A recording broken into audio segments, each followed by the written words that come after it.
All right, good evening, everyone. Today is Tuesday, January 3rd, 2023. Happy New Year, and welcome to the Teaching and Learning Committee meeting of the School District of Waukesha Board of Education. We'll start with verification that the meeting's been properly posted. Yes. Thank you, for quite a long time, which is great. Thank you.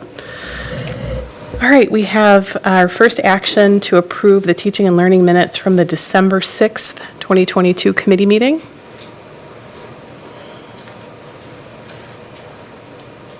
I move to approve the minutes for the December 6th meeting.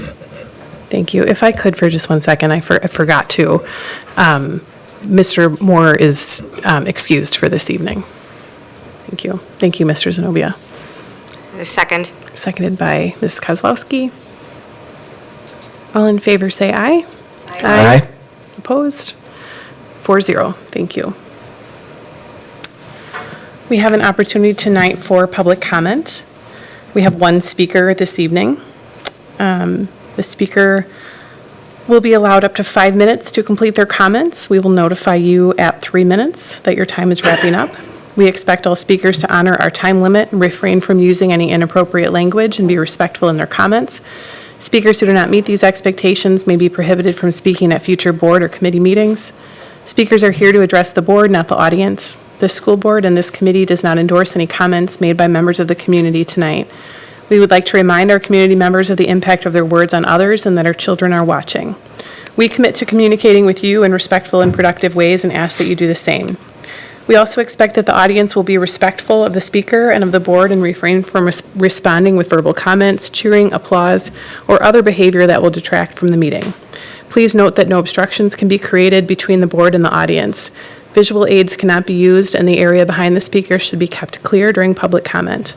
Also, in order to respect our speaker and our meeting participants, please silence your cell phone. Our speaker tonight is Paul Reese. Mr. Reese. Good evening. Happy New Year to you all.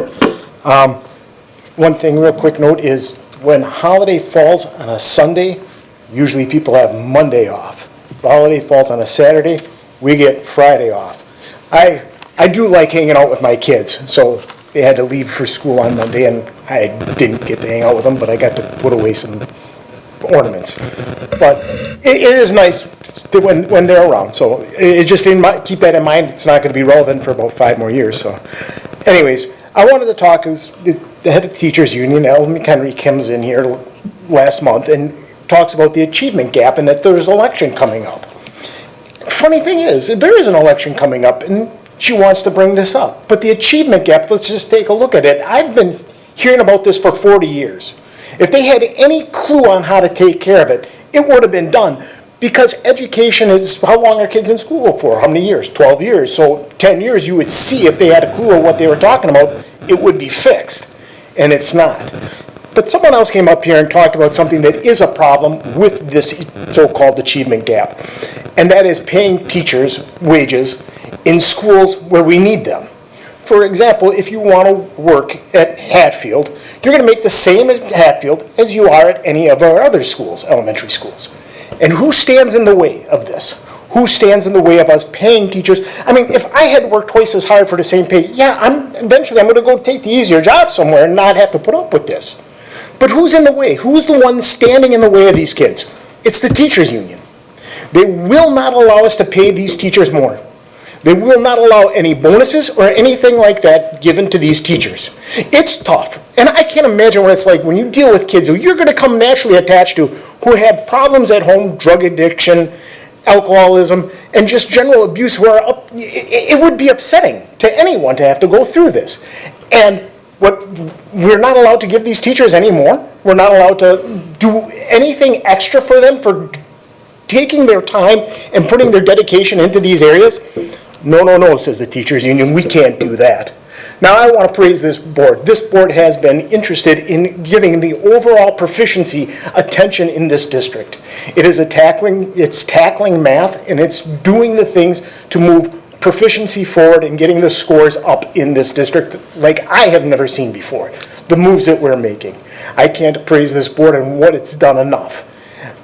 It is for too long set back and let everybody else tell them how to act. That's the common thing that this board did for years. Now, it's finally nice to see initiative being taken by this board to change the culture in this district. Thanks. Thank you. All right, our first item under general business this evening is a discussion, oops, I lost my agenda. Discussion on our technology update, specifically our app inventory and procedure. Welcome the team to the table. Yep, so as they come up, thank you, come on up. Just to give an overview, we are in, I guess, 3 months' worth of this process kind of coming to ahead, if you will, and have, I think, made huge progress in terms of the number of available apps, doing a total inventory, where they belong in the system, and we have now scaled that back, I think, in a reasonable way. This team in front of you is always the front line behind the scenes, making everything happen in this district in more ways than one. So I just can't thank them enough, the three of them, for being here tonight. I'll let each of them reintroduce themselves to you. But they're going to show you kind of the end user face, if you will, about where the apps are available. They'll talk a little bit about what the upcoming process would look like, and I'm sure there'll be questions as compared to how this new process looks as compared to where we've been. You had a chance to preview the video a little bit, and so we'll let this team of expertise take it away from here. Thanks for being here tonight, Brian, Kristen, and Wendy. Thanks for having us. So we're really glad to be here. My name is Brian Yearling, and this is Wendy Liska and Kristen Bruchot, and we're the Instructional Technology Coordinator team in the School District of Waukesha. And we're just going to quickly run through the presentation that we had pre-recorded, just so that we have some starting points to work off of as we present to you tonight. So we're really talking tonight about the digital resources, web resources that we approve for use by students in the district. And what we're going to outline for you is not something that's actually new within our system. It's just where we're placing those resources and accessibility, transparency of those in a new form. So what you're looking at, and what I'll demo very briefly, is our published app list and published web resource list that's out there. Again, that's not new, but it does have a new look and has a new update as far as some of the resources that are available to us. So this will cover 3 different areas. The one that has been long-standing is our apps and self-service. We've had iPads in this district for roughly 8 or 9 years. We have had this app list available on our website for quite some time, but now it's taking on a new form and it's gotten this overview and overhaul. Also available for a long time have been the web resources and self-service as well. These are the web clips that are quick access for students right on their iPads. And then new as of this year, because it's a new product to us, are the resources that are available in the ClassLink Launchpad. So these are websites that are available to our students and staff that we pay for and publish out to the students. So I'm just going to take you out to the web and show you the new look and interface that's available here. So when we hop into it, you can see the first initial page after they accept the agreement just gives you an overview of how to use this tool, how to access it. And then from there, you can see I've got 3 different tabs that are available: the ClassLink, the apps, and the web clips that are available there. And then if you have more information, right, so it tells you about it's deployed, it gives you the icon. If you have more information about it, it'll take you right out to the same resources we use to vet this, to look at it, to understand it better. So it really does link out to the providers' homepages, not something that we've created. But this is the work that we use when we actually vet these tools and roll forward through our process.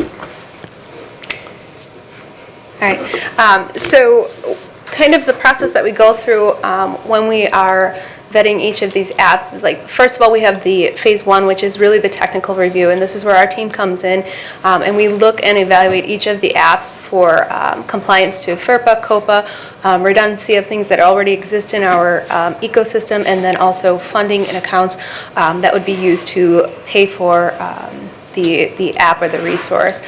Phase 2 is really the curricular piece of that. So once we evaluate it, if it meets a certain criteria that we've identified as appropriate for resources in our district, then it gets passed on to teaching and learning directors team. And then finally, phase 3 is that review by the assistant superintendent to say, yes, this is something that needs to go in front of our students, or no, this is something we wouldn't publish for our students. So kind of, again, goes through that 3-phase kind of review of things.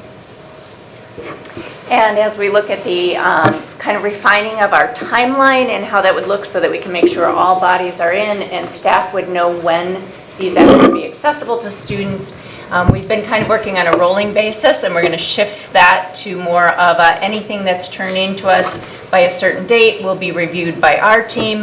If it meets our pieces that we look at, we'll forward it to the teaching and learning team to be looked at with a curricular lens, and then it would be forwarded to the assistant superintendent of teaching and learning for final approval, so that staff would then know when those apps would be released into our self-service ecosystem and available for their students in classrooms. So not an instant turnaround kind of piece, but on a rolling basis, we'd be able to review and update apps as needed.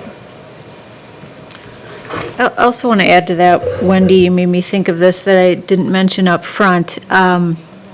We've always had a technology component built into the curricular design process, but I think what we didn't do a good enough job is we always looked at what we were currently onboarding and not necessarily what has always been there in the past. And so now this is actually, the app inventory is built in to phase 1 of our curricular design process, so that, again, no matter who's here in the positions, the structures are there for that accountability to happen during the content reviews in each of the subject areas.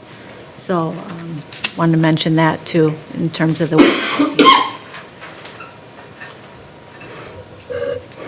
Maybe just a clarifying question based on what you shared, Jody. As we build these into the curricular review process, some of the curriculum doesn't come back for review for 5 or 6 years. Right. Do you have a sense for, or maybe I can ask the team, and again, Yeah. thank you for all of your work on this. Yeah. How frequently are you getting requests to evaluate apps, and do we think that this will change as a result of combining this with the curricular review process? We'll let them answer, because I was kind of asking the same thing. I'm like, Yeah. what is the workload here? What Yeah. are we going to be experiencing? Thank you. So part of it is just a history lesson, right? We've had, at one point, we had a parent approval on every app that was put onto a student device, right? That was how we initially started. We are now in a place where we have a self-service and we're pushing apps through, and that is no longer requiring Apple ID, right? So that just changes our platform and the way that we're doing this. We pretty much are doing a heavy upfront look at the apps that we've had. But the reason I give you that history lesson is from that date when we shifted over to the self-service model, from the individual model to a self-service model the way we are today, we had a lot of app requests early on. We spent a significant amount of time reviewing those end user license agreements that everybody just kind of flips through. We're the people who read that. And so we've spent a lot of time looking at those. We looked at just in this year alone, how many apps have we had? And the beauty is we've actually only had 19, I think we found, this school year. So it's not this inundation that we once had through the app review process. That app review inundation really came from us having to really make sure our system was up and running. But now we've got so many years behind us that we often will rely on apps we already have. We don't like to do, as Kristen was saying, the redundant part. If we've got an app that does green screen, why do we need a second app that does green screen? If we've got an app that makes music, why do we need a second or third or fourth app to do that? And so a lot of our reviews at this point are us saying to people, we've already got a great app, let's educate you on what we can do to use that. Thank you. Mrs. Kozlowski. Thank you. Obviously, apps and technology has been top of mind as of lately, which I would expect that your team feels. So I appreciate this. I do want to spend a little bit of time with you. I just want to slow it down a little for the average person who doesn't speak ecosystem or understanding how your app flows all work, because I do think this is really important, and especially from the parental standpoint, helping us understand your world. And I think getting some better understanding and transparency as to what you guys are seeing and doing every day is going to be, it's just really helpful. And I will say that for me. So when I take a look at what I'm used to seeing in an approval, it usually starts, when we'll take this into a business setting, which, we could call this, it usually starts with the business, right? So we're doing some type of implementation, it requires X, Y, and Z. The business scopes the requirements, provides that, and then IT works, behind the scenes with the magic and kind of turns it on. It's a little different here, right, where you guys are really the face of what is coming in, pushing that through, making a decision as to whether or not that advances to T&L, your approval. And so there's part of me that says, is there a little bit of backwards flip? Who makes that decision to say this is curricular-based, this is falling in line with approved curriculum that the board has done, and pulling some of that weight off of you? It's just, my perspective, so not that I'm asking anything to change, but just making sure that we understand that we've got all of the checks and balances. And so within this, I see that we have it. My question is do we flip one side that says, here's what we're being asked, then give it to IT to turn it on? So that's the first piece to that. I am grateful that you guys have gone through the rework. I know that through the apps, one of the requests that I've had has really been, are we taking a full look at apps continuously, right? Not just as they come in. And I think that through just this review, I'm happy to see that we were able to eliminate a bunch of them, and there's cost savings and protections with all of that. So I think that's a really good review, and I'm happy to see that that's a recurring piece versus kind of chasing them as they go. And then a couple other things that just to dig in, because you touched on in your presentation something that's new to me. I know I'd reached out, JAMF, right? Highly known, and so if, when I take a look in my world, I reached out to my IT network team and said, hey, what are we doing for all of our company-issued phones? What do we do with the iPads? And right, well, this is the tool and where we're going. So it was really exciting to see that indeed. And again, it's just learning and the transparency of understanding For sure. what things that we have, because these are the known tools that offer protection for our apps. I'd like you just to kind of explain what we use it for, because I think we have an opportunity to expand this further, right, when we start talking. That's not for today's discussion, but I do think, since you mentioned it in the presentation and from a T&L, it's helpful to understand kind of the jargon and the tools that are behind the scenes that are helping our IT side protect the apps and protect the tools that are going in. And I would take that in two different places, if you don't mind. As far as the coming two ways, coming from teaching and learning, one of the things that has happened in the past 2 years with the teaching and learning department is our team now sits in on those curricular reviews as they're coming through and as we're looking to pilot and adopt new things, so that we are in there in the front line looking at the tech specs on anything that we might be adopting, and being a participant in that activity straight from teaching and learning before we'd even say, yes, it's just an app we want to use, this is coming from the program. As far as JAMF goes, it is the tool that we use to manage our devices. So it is our deployment for the iPads comes through that. Our apps that we put on there are what comes out to the devices. So it really is the tool that manages all of our devices within our system. And it's one of many tools that could be used, but it's one of the ones that, like you said, is very well known and managed. So we use that to be able to kind of behind the scenes or control the devices themselves. Okay. I like that. I think that as a stakeholder, right, having the ability to be present with the new curricular review is critical. So that's good.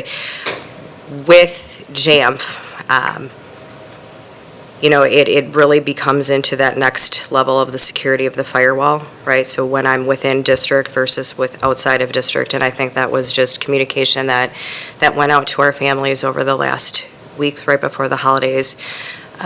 That's something just for us to further investigate. how are we really pushing those securities so that if my student takes their iPad from school and they go home or they go to grandma and grandpa's, that we're not losing controls and protection. Again, that's not for today's conversation, but just one of those things on the forefront we are looking at because we know there is a gap there. One of the other things that you had asked about was the kind of the tiered process as how we go about evaluating the apps.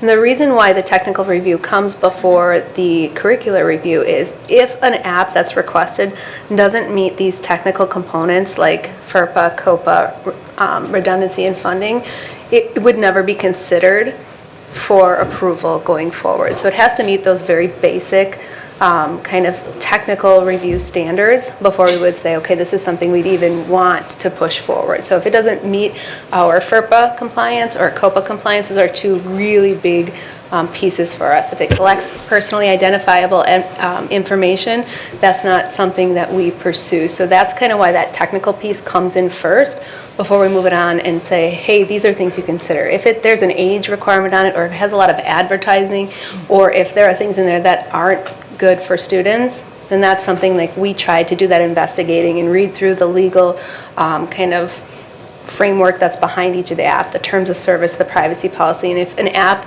that's requested doesn't meet that very basic criteria, then in our point of view, and it's our job to say, hey, we wouldn't recommend this to teaching and learning because it's not something that we would want to put in front of kids. So that's kind of why that technical piece is there. We don't review necessarily the content that's there. That is what the teaching and learning team does and make sure that that's in alignment with what we are saying is curricular standard. Got it. No, that makes sense. Thank you. And then the last part is just understanding kind of the class link versus self-service. So I did take a look at the request form, which I like the questions, I like the format. I think that we're pulling all those pieces together. But the kind of that self-service piece is really talking about websites. Mm-hmm. The part that I've asked as well to get is what websites are used in the curricular scoping, right? So it's not just, here's the apps that are used, it's what websites are we paying, whether they're paying for or whatnot. Much of this will come, like we said, within StudySync, or there will be those pieces, but there's also a listing of websites that are accessed that are used for education, right, that has a cost to it, and that just trying to get a full picture of everything from a technology standpoint that we're using to facilitate education is really important for us to have. So I'm hoping that we will get that soon. I think the target, if I'm not correct, was January, February was the goal that I think we were aiming for. Okay, So we can just follow up on that. okay. So that piece, I think, is important too to understand. As the next phase to that comes in is the security around websites and URLs. Mm-hmm. So what are we allowing them to access? What are we not allowing? And believe me, I understand the scope of this is, so I'm not, yeah. Well, let me say this, I think I do, mm-hmm. but I'm not IT, right? And, yeah. and conceptually, I understand how big this is, but our obligation is really to protect the students and making sure that here's what we have that's approved, that ties in, and I'd like to be able to see that. And that should be it for me. But I thought this information was really good.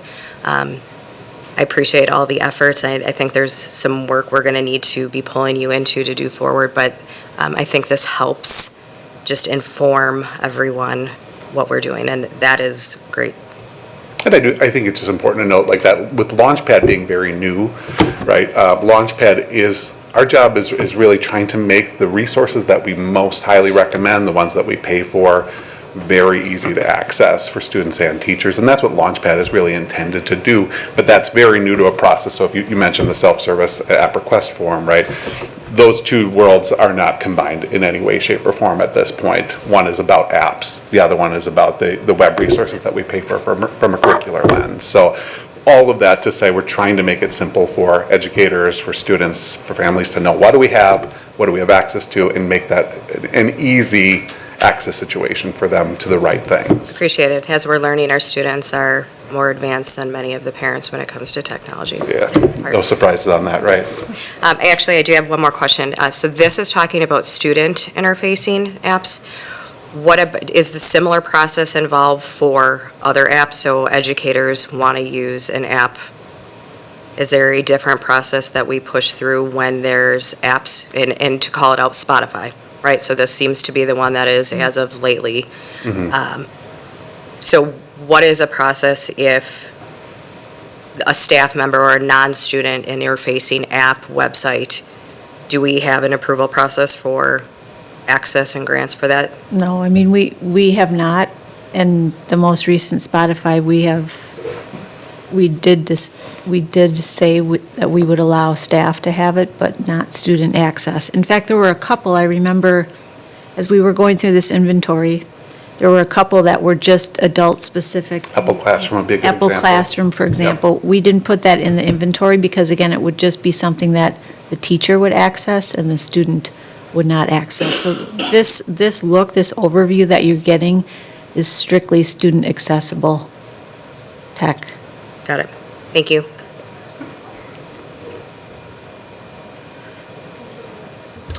Thank you all for being here. I'll try not to cough into the microphone tonight. You mentioned some of the redundancies. Have you found a lot of that as you go through? Do you find apps that are, oh, we already have this is already covered? Is that common, or? So far, we have a really robust set of, we call it kind of like our core apps, right? And those are apps that can do a lot of things, lots of different multimedia purposes. And so, for instance, if someone were to say, we have Do Ink, and that's a green screen app. So that's the one that we have gone through and said, this can work for all ages. It's a good app, and we have availability to it. If someone were to put in another app that is a green screen app, we would say, we're not going to approve this because we already got something that is in the ecosystem and can do exactly what that app does. And so for us to publish more, it doesn't make sense when we've got something that's comparable. And I think as technology advances, there was an app, the Stickbot app, it was like stop motion, right? But now that that's built into the camera on the iPad already, what's the need for the app at that point? So when you see removal of apps from our interface, it's a lot of that, right? We look at it and we say, do we need this anymore? Who's using it? Those kinds of things. I think one of the things with apps is there's always something new coming out there, or somebody read something on a blog, or they heard about it through another teacher, or they went to a conference and there was 60 great apps in 60 seconds kind of thing presented. And so they'll come back and say, hey, I really want to try this. It's a really great app. I saw it. And our job is kind of to filter that excitement over something big and new and shiny and say, no, we've got something really high quality that does that. Let's get our kids really good at using that app to create their content or do something rather than try something new necessarily. Or we'll look at it and say, nope, that definitely is a much better resource than the one we've been using, and maybe that's the one we need to be able to put into place. But because it's always changing, there's always new things coming, we do hear more from, let's give this a try, and we're like, we've got something to do that. Let me show you that. We really do focus on trying to educate teachers about the different use purposes of individual apps. So they don't need to know 57 apps. They can know 3 apps pretty well and use them in a variety of ways. That helps them to streamline their confidence in using technology with their students, but it also helps our students be able to take that ownership and kind of envision how they can create things to demonstrate their learning. That was one of my other questions. I think you kind of answered it, but how often do you say, no, we have something, or is a request denied? Is that pretty regular, or? I think we mentioned we did a count this year, just, so of the 19 that we requested, 11 were denied this year. Of the other ones that were there, 6 of those were from teaching and learning types of requests, so things that were going through a coordinator process, curriculum review process, those kinds of things. So then the remaining, 2 or 3 of those were the ones that we approved through. So our denial rate right now is a lot higher than our approval rate. And the main reason for that is mainly it's redundant or Yeah, and primary one? Yes, I would agree with that, absolutely. And I think the board needs to, it's important to remember, we sort of are experiencing philosophy shift, if you will, within the past 5 years. I mean, we now within the past 5 years have a curricular design cycle. I would say that kind of prevents the app du jour from happening. I think in the past, we may have had a more personal approach with teachers requesting apps through our supplemental policy because we didn't have that sort of guaranteed and viable. And I think because of that also, you will see just fewer apps onboarded in general because of that tight process. And Wendy was mentioning that, so. Okay. One other question, if I may. So with all the apps that we currently have, do you have a sense of how many of these are utilized? I mean, is it just maybe one person, or are some of these utilized across, say, the elementary level or the middle school level, or do we kind of have a sense of what's there? And I'm not saying it's, Yeah. you know, if one person needs this app, I get it, it's worth having, right? But Yeah, I'm going to let the tech, so we asked, I was asking this, the usability rate, if you will, my terms, right, when we did this inventory, but I'll let you guys answer that because I think there's ways that you can see how many are accessing and how many. Yeah, we can look at our install base, and we can see that it doesn't tell us active use though, right? So there's a big difference between having it on your phone or your iPad and having it actually using it regularly. What we are seeing, so I'll just give an example. We've got one app that goes with some of the work that we're doing at East. And so a small group of kids were using that particular app to create a project that they were working on. That was really only accessible to a small group of students as a result of that, right? So it shows up in the app category library. We know the active use purpose for it. Kids are actively using it. But it's an install base of maybe 30, not an install base of 700. Mm-hmm. We can see that within JAM, so that's a place that where we can see that information, though. One of the other ways I think that we really get a good pulse on what's happening and what's being used is by being actively in our classrooms, working with teachers. Yep. You know, for instance, if I were to say what's one of our most commonly used apps at the elementary school, it would be Book Creator. They're using that to demonstrate their learning. Teachers are using it to give out frameworks and kind of templates, and then students are adding their learning and things into that kind of thing to produce a product that shows, you know, what they're working on, what they're learning. So I think like we get a really good pulse of what our teachers are using, what our kids are using just by being present. one final question. Are you sure? I think so. I would be very interested to know, at the elementary level especially, what are the most popular apps? Or when kids are on iPads, obviously when they're doing work is one thing, but what else are they doing, spending their time on? And I don't know if we know that or if that's something that we could look into, but I would be very curious, you know, which apps are being used the most at that level, and what are they spending their time on the iPads at that level? So, thank you. Thank you. I have just a couple comments and maybe some questions. First of all, to thank you all for being here and the work that you've done to significantly reduce the number of apps that we're supporting. And I think this is a circumstance where less is more. These are tools that are provided at district expense, which is taxpayer expense, and the objective is that these are resources for learning. And so I appreciate that as a whole district, we're coming together to support that vision, that having technology is important for state-of-the-art learning. We're all on the same page with that. This was a big ask to do the inventory and to work on reducing this and to think strategically about how we acquire and support apps. So I'm excited to see this progress.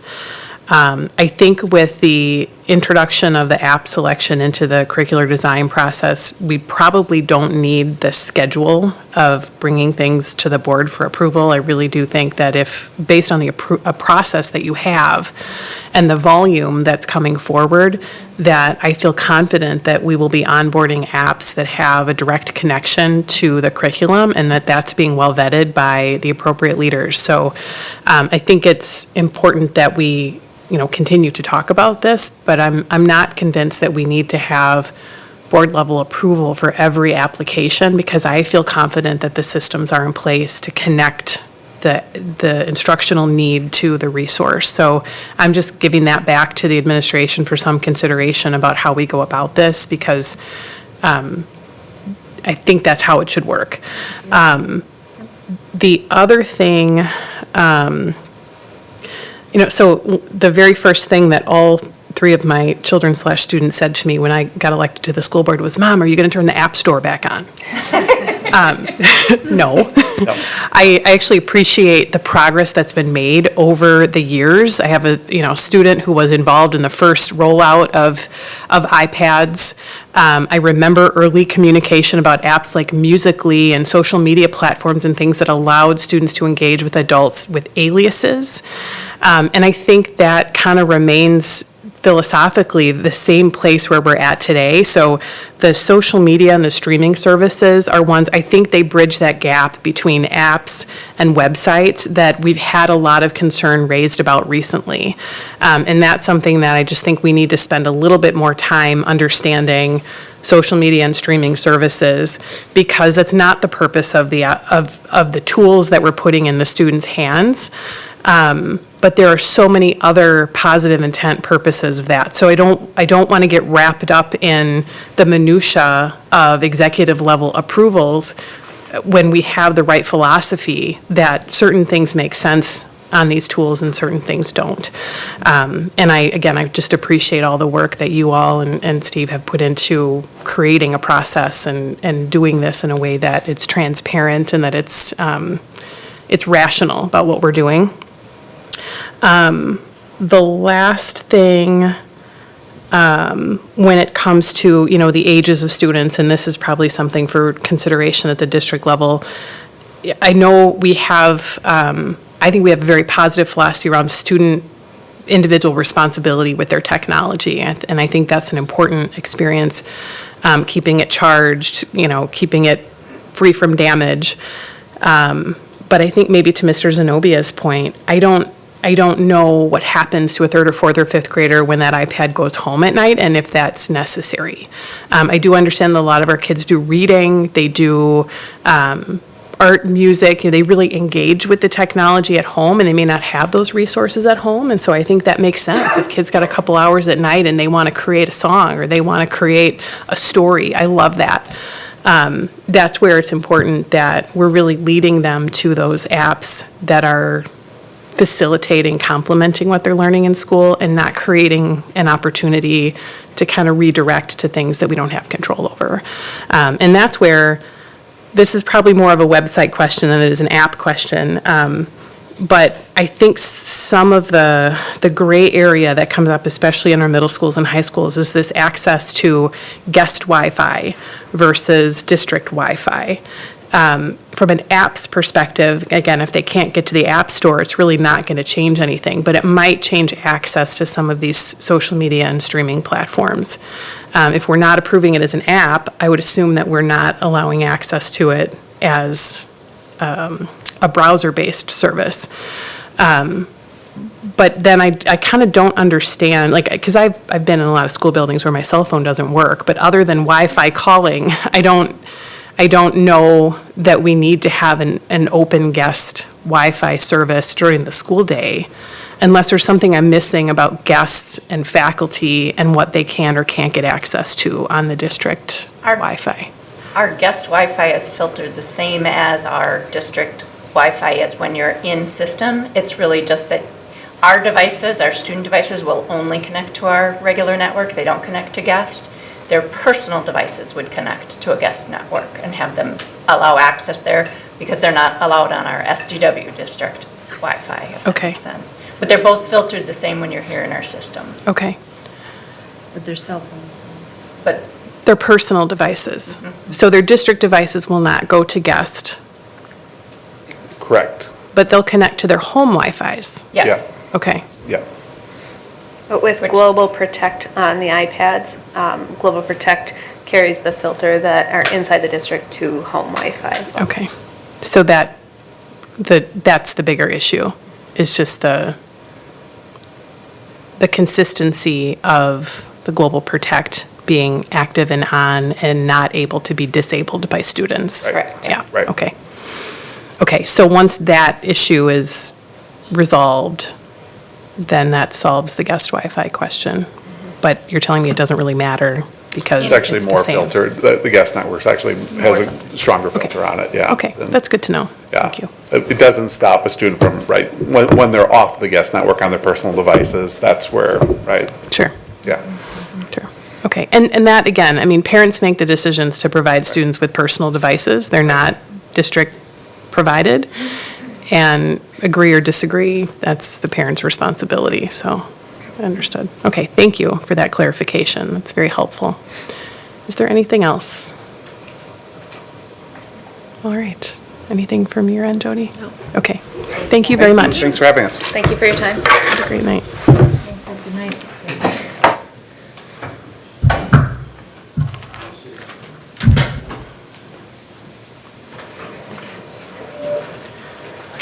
All right, the next item on the agenda is an update on common school funding purchases. And thank you to Mrs. Landish and our library and media specialists. We have all of the lists of resources that have been procured over the last month.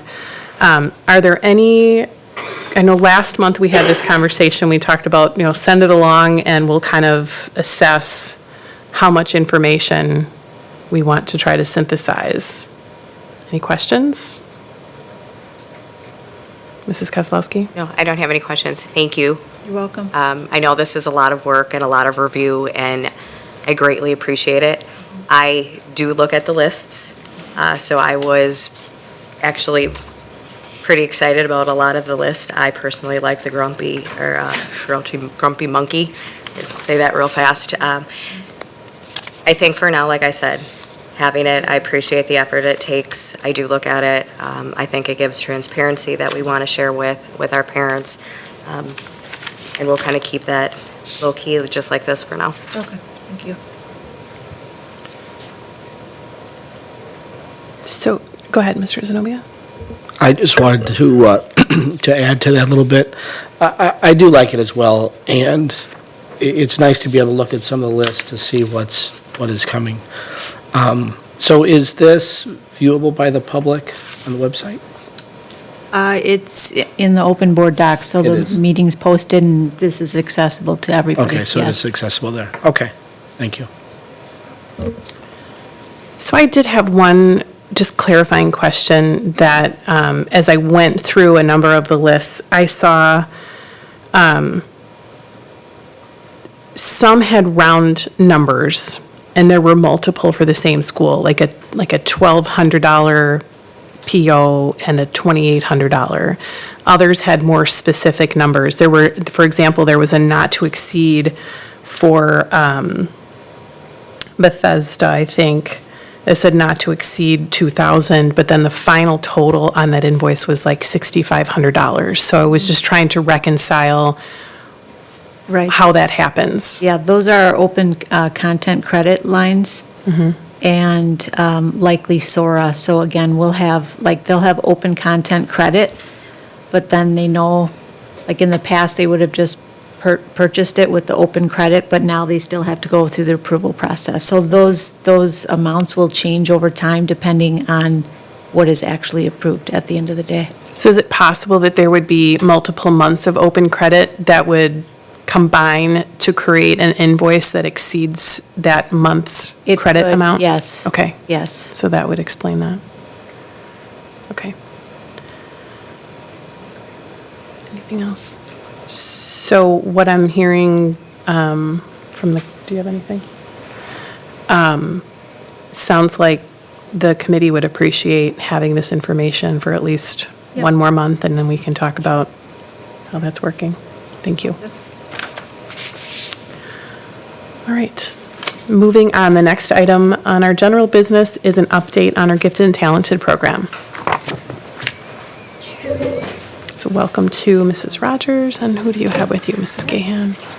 Stephanie and Carrie, thanks for being here tonight. Can Can you introduce the team, So, Jody? Yeah, and I'll let Stephanie and Carrie can certainly introduce themselves. I would say Carrie's a veteran, if I have to go there. Sorry, Carrie, I did. Right? Carrie's a veteran. Stephanie's newer to her role in the system, but still plays a great integral role in this process. And Tiara, and what year is this for you? 7. No, but in this role. Oh, this role, 2. Yeah, so this is her second year as a director, of which this falls under her domain currently. So in terms of the learning curve, that's where we are. You had a really comprehensive video that you saw about just an overall umbrella view of gifted and talented. So I hope that was informative. I even said to Mrs. Rogers that might be something that we can post on our website to help just, get the word out and things like that. They're certainly here to answer questions for the board as you have it. Dr. Piasek, I know this is something that you just requested as an item to look at. Just reviewing the administrative rule, DPI brings this forth saying each school district shall establish a plan and designate a person to coordinate. So a lot of times the board asks, like, what is our obligation to this? We always like to absolutely meet the obligation, but oftentimes go above and beyond for students. That's what we're always here for. And then also the school district or the board shall provide an opportunity for the parental participation piece in the identification. So I will say, I think within the past 5 years, and again, this was a prior administration, but we have had a shift in duties, I would say, to now the school psychs have really taken this on from a K-12 perspective, where 5 years ago that was not the case in the system. So just some historical perspective on that, and the team is here and ready to talk to you about this tonight. So thanks for being here. Thank you. Quick introduce myself. I'm Tiara Rogers. I'm our Director of Extended Learning and Educator Development, and as Jody just shared, I oversee the Gifted and Talented program for the district. No. I'm Stephanie Merrill. I'm the school psychologist at Summit View Elementary School. And I'm Carrie Gann, the school psychologist at Meadowbrook. And we are here to answer your questions. Welcome to all of you, and thank you for a very detailed presentation. I think you have the record for having the longest one so far, but it was very helpful, especially some of the statutory requirements and the thoughtfulness around some of the opportunities that we potentially have. I do have questions, but I want to make sure other committee members have an opportunity to address anything before I jump in. Mrs. Kozlowski. Thank you. And I apologize, I mixed up your two names. It was a good presentation.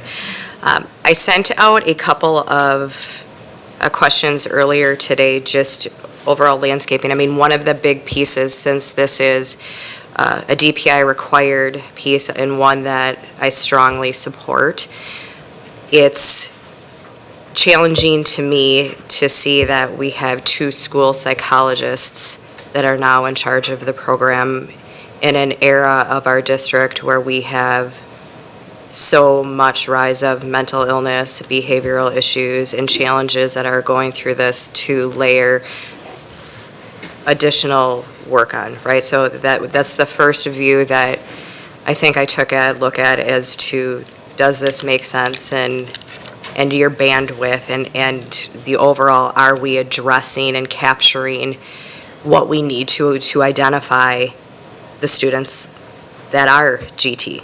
Okay, so we know that this is a very diverse district on all sides, and we know that we have significant talent within this district. So when I took a look at a couple of the data metrics, that we talked about, I was shocked that Rose Glen has 0 identified. That makes 0 sense to me.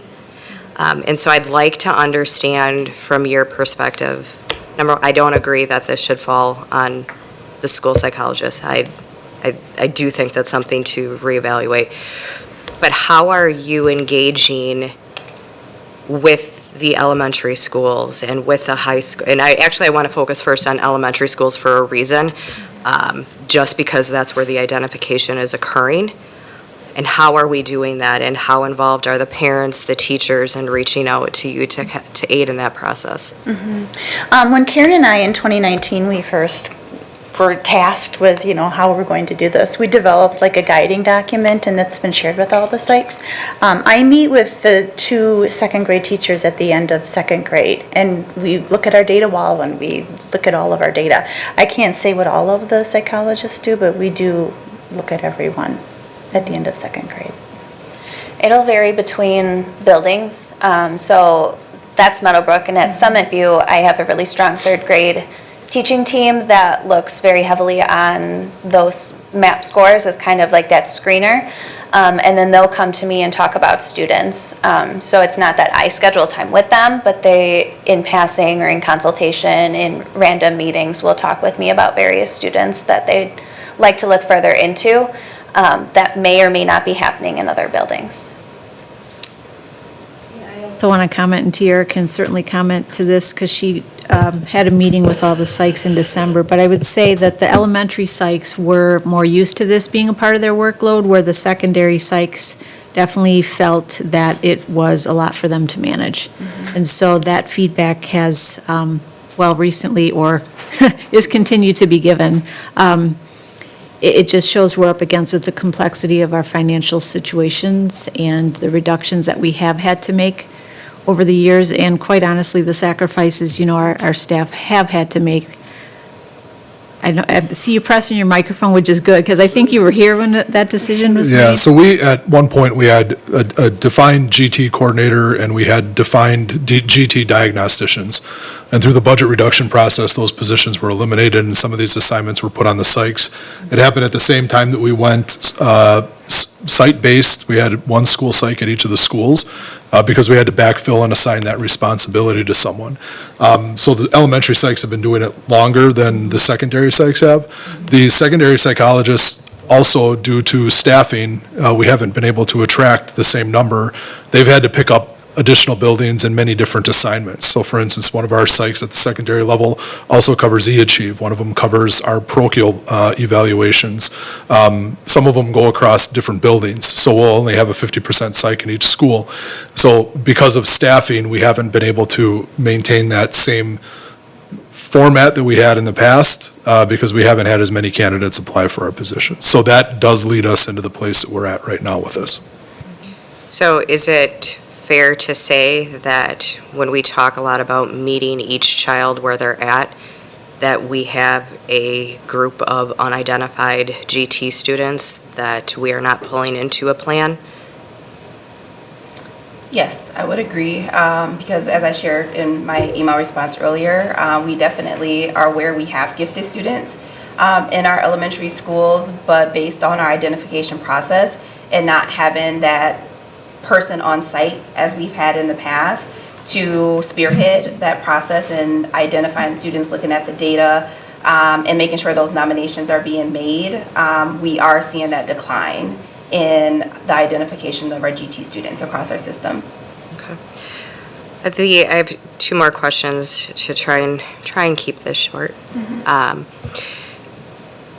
want to leave the funding for last because I think that's really important to understand how that rolls into all of these pieces that we're talking about between staffing, identification, and schools. But when I took a look at the secondary notes, it seemed to me that the program in secondary to really move the GT program to advance and excel them was really maintained almost similar to what I would see with AP honors kids, right? So we're saying that they can get their needs met based in the classroom curriculum or by attaining into AP classes or other different pieces. And so my concern with that was once they reach a secondary level, are we really utilizing a plan similar like we would use for an IEP that really helps them layer out and is challenging them more than what I would see as just someone who is a high achiever, maybe not identified as GT, but now it's almost like they're running parallel classes with no distinction. I don't know if that's correct, but that's just how I was reading it. And I can speak to that because one of the things I found in just like information gathering and digging deeper into GT across our system was that some of the processes we have in place in elementary, we don't have those same processes in place at the secondary level. So we are reliant on course selection to catch those GT students. However, and one of the things I shared with Carrie and Stephanie, at the middle level is where I noticed that it would be beneficial for us to have those differentiation plans carry through the middle level, because there aren't, of course, as many course offerings for our middle level as it is for our high school students. And with the middle level, and as Dr. Cook just spoke to, a lot of our school psychologists are split between a middle and a high school. And as you saw in the presentation, the numbers are very high at the secondary level in comparison to a school psych in their elementary school. So it came to my attention just through our meeting in December, and then I also did send out a survey to our middle level administrators, school psychologists, and our counselors, just in regards, again, to get some information. And a lot of that feedback was the workload is a lot, and it's hard for them to keep up and manage. And do the progress monitoring to get the communications out to the teachers. So for me, it was a definite next step in regards to that secondary. How do we have some more systems in place so that that transition from elementary to secondary isn't lost? Okay, and that's on your action plans I saw as to work through, okay. And then last but not least, funding, right? So this is a requirement from DEI, this is a state piece. How are we receiving funds, from what sources, how is that allocated, what are we looking? And I'm looking to get at, like, what is the cost of our GT program? What are we receiving in revenue, how are we applying it?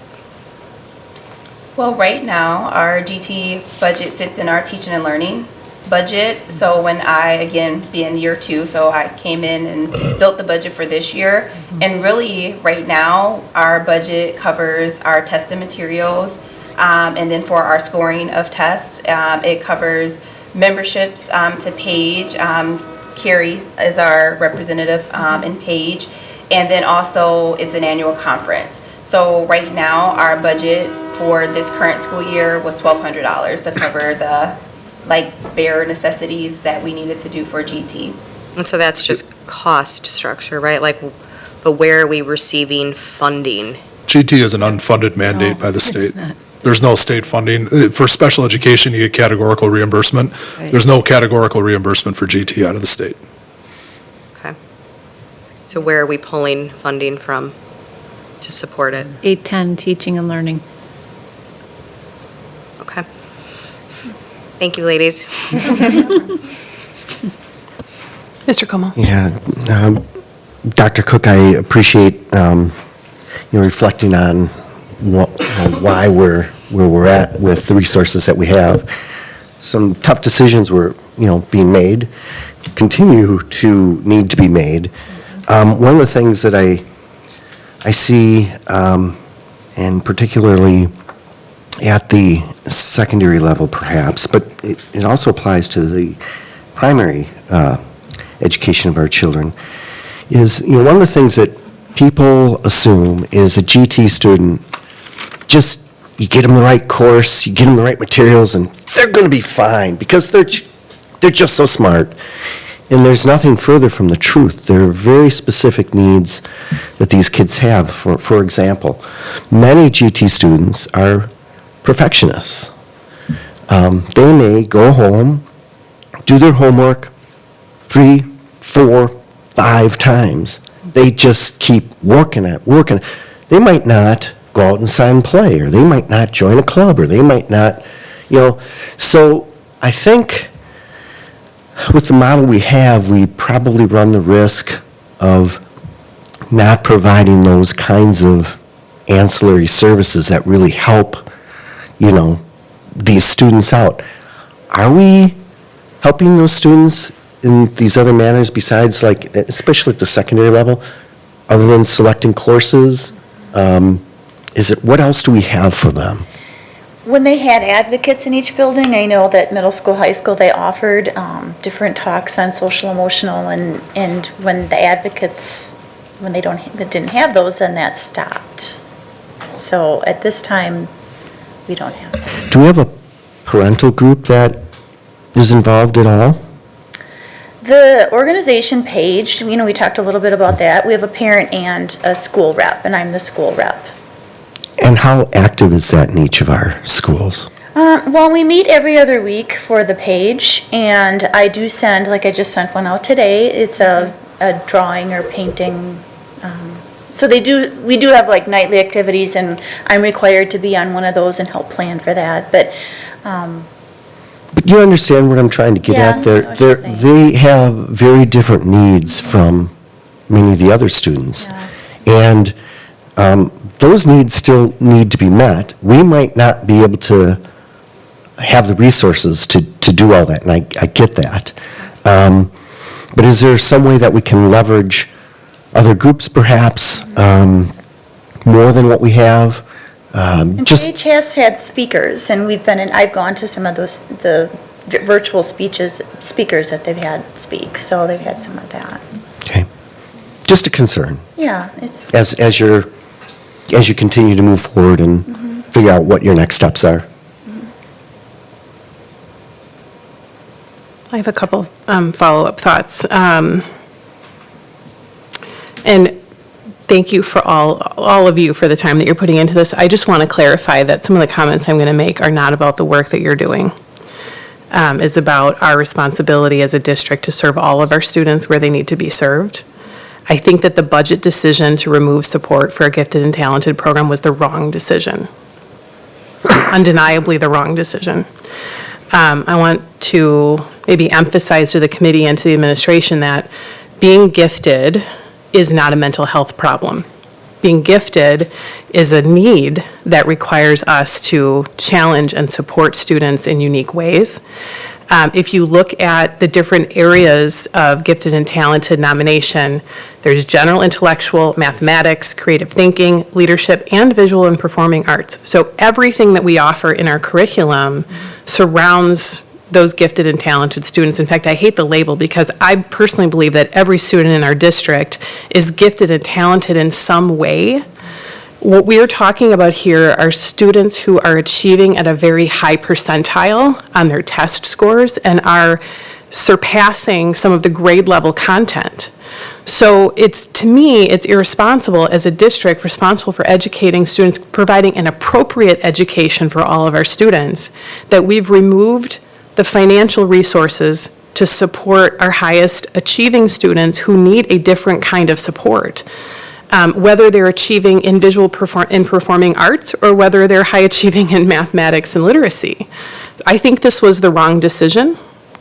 I think we need to be very cautious about assuming that students who are gifted and talented in any capacity are unusual or irregular. They are just needing a different kind of academic support, and I think we have a responsibility to provide that. So I am wanting to find a way that we recreate the financial support for these programs.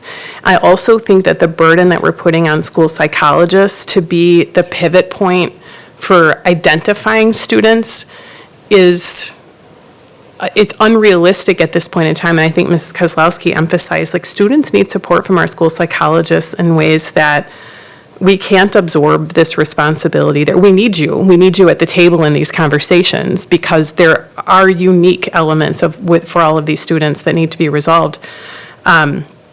Looking at the numbers, having less than 40 of our 5,000 elementary students identified, and then having actually over 500 of our secondary students previously identified is of great concern to me, because that tells me that there's 400 and some students probably that haven't been appropriately identified. I appreciate the emphasis around identification of minority and Black students. I don't know how we would identify Black students if we're not identifying any students. So that's another concern to me, right? We have to be looking at the whole population of students and be aware that they come in all varieties. So we have a gap to close, and that is appropriate identification of all students that need this kind of support in our schools. $1,200 for incidentals is just not enough, and having all of you absorb it, and all respect to Mrs. Rogers, she's at the table for every topic, and I don't know how you can do all of it. I just don't think it's possible for you to do all of the things that we're asking you to do. And yet I appreciate the thoughtfulness that you put into all of this. I did research the grants that you mentioned. I think that we should be wasting no time applying for the grants that support gifted and talented students. We should try to find whatever resources we can. But I think from a budget perspective, despite the challenges that we're facing, in no uncertain terms, we must find the resources to support this program. That's my opinion.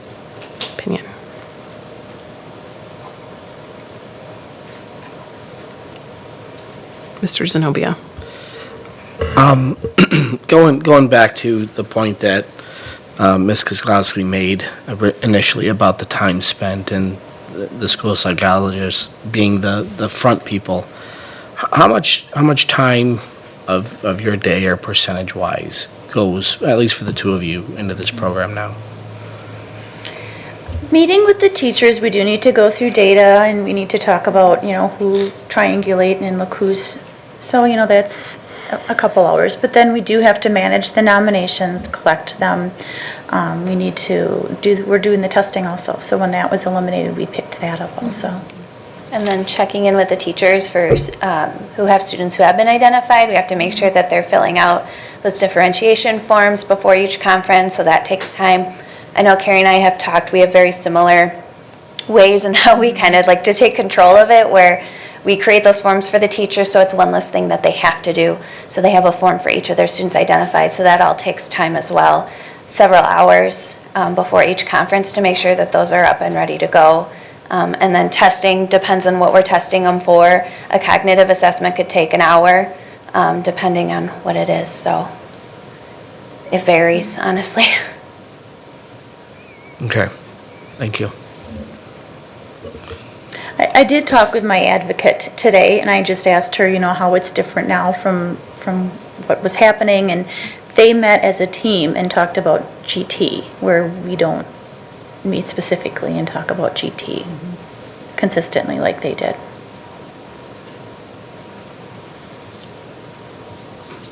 I think one of the points that you all emphasized on, secondary versus elementary, I would agree. It's that middle school area, right, where I think we don't have the classes that kind of self-differentiate, right? The students who are choosing the AP track or they're choosing the AVID track, and so they're getting that support and engagement. The high school level, that transition from elementary school to middle school, as I've spoken to various middle school teachers, I don't know that continuum is always maintained or was in the past. That was a large number of elementary students that were actually transitioning. So I can appreciate that if we are to invest in the right level of identification, we also need to invest in that right level of support and transition support from fifth grade to sixth grade, which we've talked about a lot with English and math and other areas. So it's not like we throw $10,000 at this problem and everything is well. I do appreciate that it's significant, and it's a competing priority with so many other things. But I do agree with your point that at the high school level, that I think that solves itself to some degree. So I think it's that early identification and making sure that that transition to middle school makes sense. But I don't want to leave this topic as a, see you next time. I would like to ask administration and our psychologists who are involved in the process to really think through what we could do to close this gap, not only in identification, but in support. And then I think we need to consider that as part of our budget conversations. Again, understanding that we still have a structural deficit, declining enrollment, and a lower tax levy. I mean, all these things that we're dealing with, I don't personally feel like this was the right trade-off to make.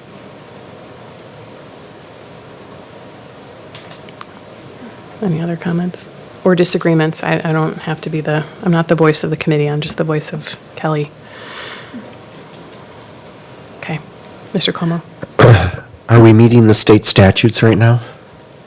Yes. And how do we know that? Well, I'll answer that part. Again, just to quote, we have a person designated to oversee the program. We have a plan established, thanks to the Sykes working on the overall program guide for students and families, as well as the parental participation. So, as I kind of mentioned in the opener, because the board always wants to know, yes, we meet the statute. Could we be doing better for kids? I think that was evident in the conversation this evening. Okay, I just wanted to make sure we were at least meeting the statutes. and Absolutely. I thought we were. Yep. We always have. But, every once in a while, we do get tapped on the shoulder by DPI saying, hey, you need to do a better job with whatever it is, so. I think as a district, we have the great privilege of having an extremely diverse student population, which means we have to serve students on many, many different levels of the spectrum. And that's a blessing because that's what we are as a district, but we need to find a way to do all of it. And I know it's easy to say we need to find a way, just appreciate the time and effort that you all are putting in and look forward to figuring out in the next budget cycle how we can help support. In fact, let me clarify that. I do not particularly want to wait until the next budget cycle, so if we have to make some shifts or whatever that looks like, I think we should be talking about that because we're not identifying students at this point in time. Yeah, I would agree. I think we, as a district, have always said that we're going to meet our children where they're at. We're not here, right? And that's not, again, it's not the fault of any person here, and I think the work that you are doing is valuable and appreciated and a lot. So I would second that moving the needle to figure out how we shake this and having your opinion on that, I think is very, very important. Mr. Como? Yeah, Dr. Cook I don't know if you can give me a number off the top of your head or not, but a number of years ago when we made the decision to change the program, what was the financial savings that we incurred? I think it was about $50,000, but I think it's important to note within that $50,000, in the last 5 years, I think we've cut about $21 million out of our budget. And so while we do have the obligation to meet kids' needs, every year we're also required to provide a balanced budget to our community. And so, that does factor into these conversations. When you get into multiple years of budget reductions, what your priorities are, they go year by year, 5 years at a time, 3 years at a time, based off of what the expectations that the board at the time puts on us administratively. And that is a byproduct of this conversation. So that 50 grand that was cut at that time, that was part of much bigger cuts. It was part of aid reductions in special ed. It was part of program redesign. It was part of school closures. It was part of many other conversations that we were using to target a dollar amount that we needed to reduce.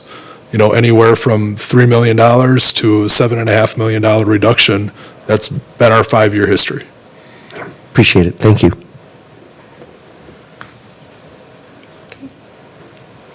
All right, well, thank you, all of you, for being here tonight. Thank you.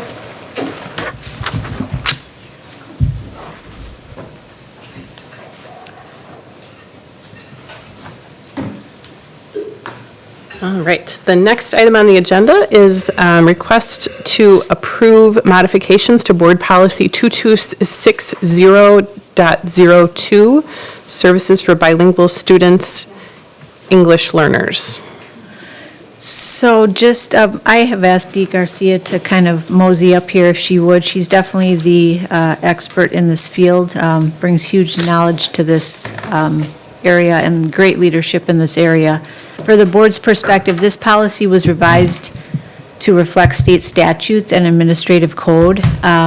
using updated terminology, as well as recommendations from professionals in the field. I will say, if you had trouble viewing the document on Board Docs, it's because there is an issue with the strike-through currently in the red language. Hopefully you were able to adjust to that, so I apologize. Julie Kelleher is trying to work with the company to resolve that issue. So as you look at the actual content, should this be approved tonight and then forwarded to consent next week, the policy 2260.02 would be titled Services for Bilingual Students / English Learners, and then the following recommendations are in front of you. I also will say, it was brought to my attention on page 3, at the top of page 3, where the all the red markers are, 1, 2, 3, 4, there was a verb missing in the sentence in the second paragraph, so we have, as of yesterday, changed it to reflect parents who disagree with an ELP assessment will be given the opportunity to review the ELP assessment with the superintendent. So that was added there. Appreciate that feedback that was given. So just open for discussion. And Dee, Dee Garcia, thank you for preparing the sort of additional handout around the EL data for our district. I think that was wonderful for them to have, to also gain perspective on that, so.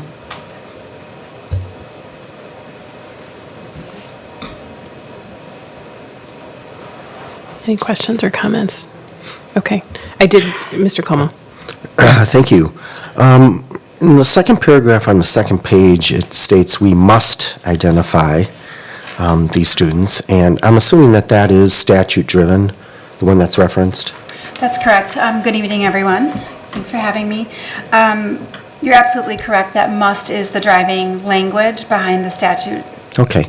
And a little further down, we talk about, the policy talks about parental approval. And I'm just wondering do we ever have parents that have children that are identified and they say, no, I don't want my child in the program? How frequent is that? I would say it is in the minority of families that do make those decisions. In the school district of Waukesha, we've been fortunate to be able to employ 2 itinerant ESL teachers who are able to serve students in any elementary school that their parent would choose. So we do have a very itinerant service available to those children. So parents are presented with that as an option. Many families feel comfortable just knowing that there is someone who will be creating an individualized language plan for their child that will be working regularly, maybe not every day of the week, but regularly with their child, and will have communication with the principal and the classroom teacher, and that's sufficient for them. That is certainly not what normally happens, though. Normally parents are choosing the most rigorous and I think results-oriented programming that we can offer. Okay. Yeah, and it looks, I appreciate you sharing some of the other statistics. The growth looks really good for a number of the students. Do any of the changes impact what we're actually doing, or is this more cleaning up of, verbiage and maybe changing, how we, reference? That's a great question. So if anything, I've amended the language to reflect what we are doing, which is in accordance with the law. Sometimes the policies end up with standardized language that could be produced by Neola and need some tweaking for how we would apply them locally. So you can take the revisions to be more reflective and in line with our practice, which is in line with the state of Wisconsin requirements and federal Title III requirements. Okay, fair enough. Thank you. Sure. Anything else? Yeah. I did have one more. This is more of a curiosity question. So the students will go through the program, and there's a time where they may exit. And I'm assuming that there's some students that will exit and then need to come back into the program.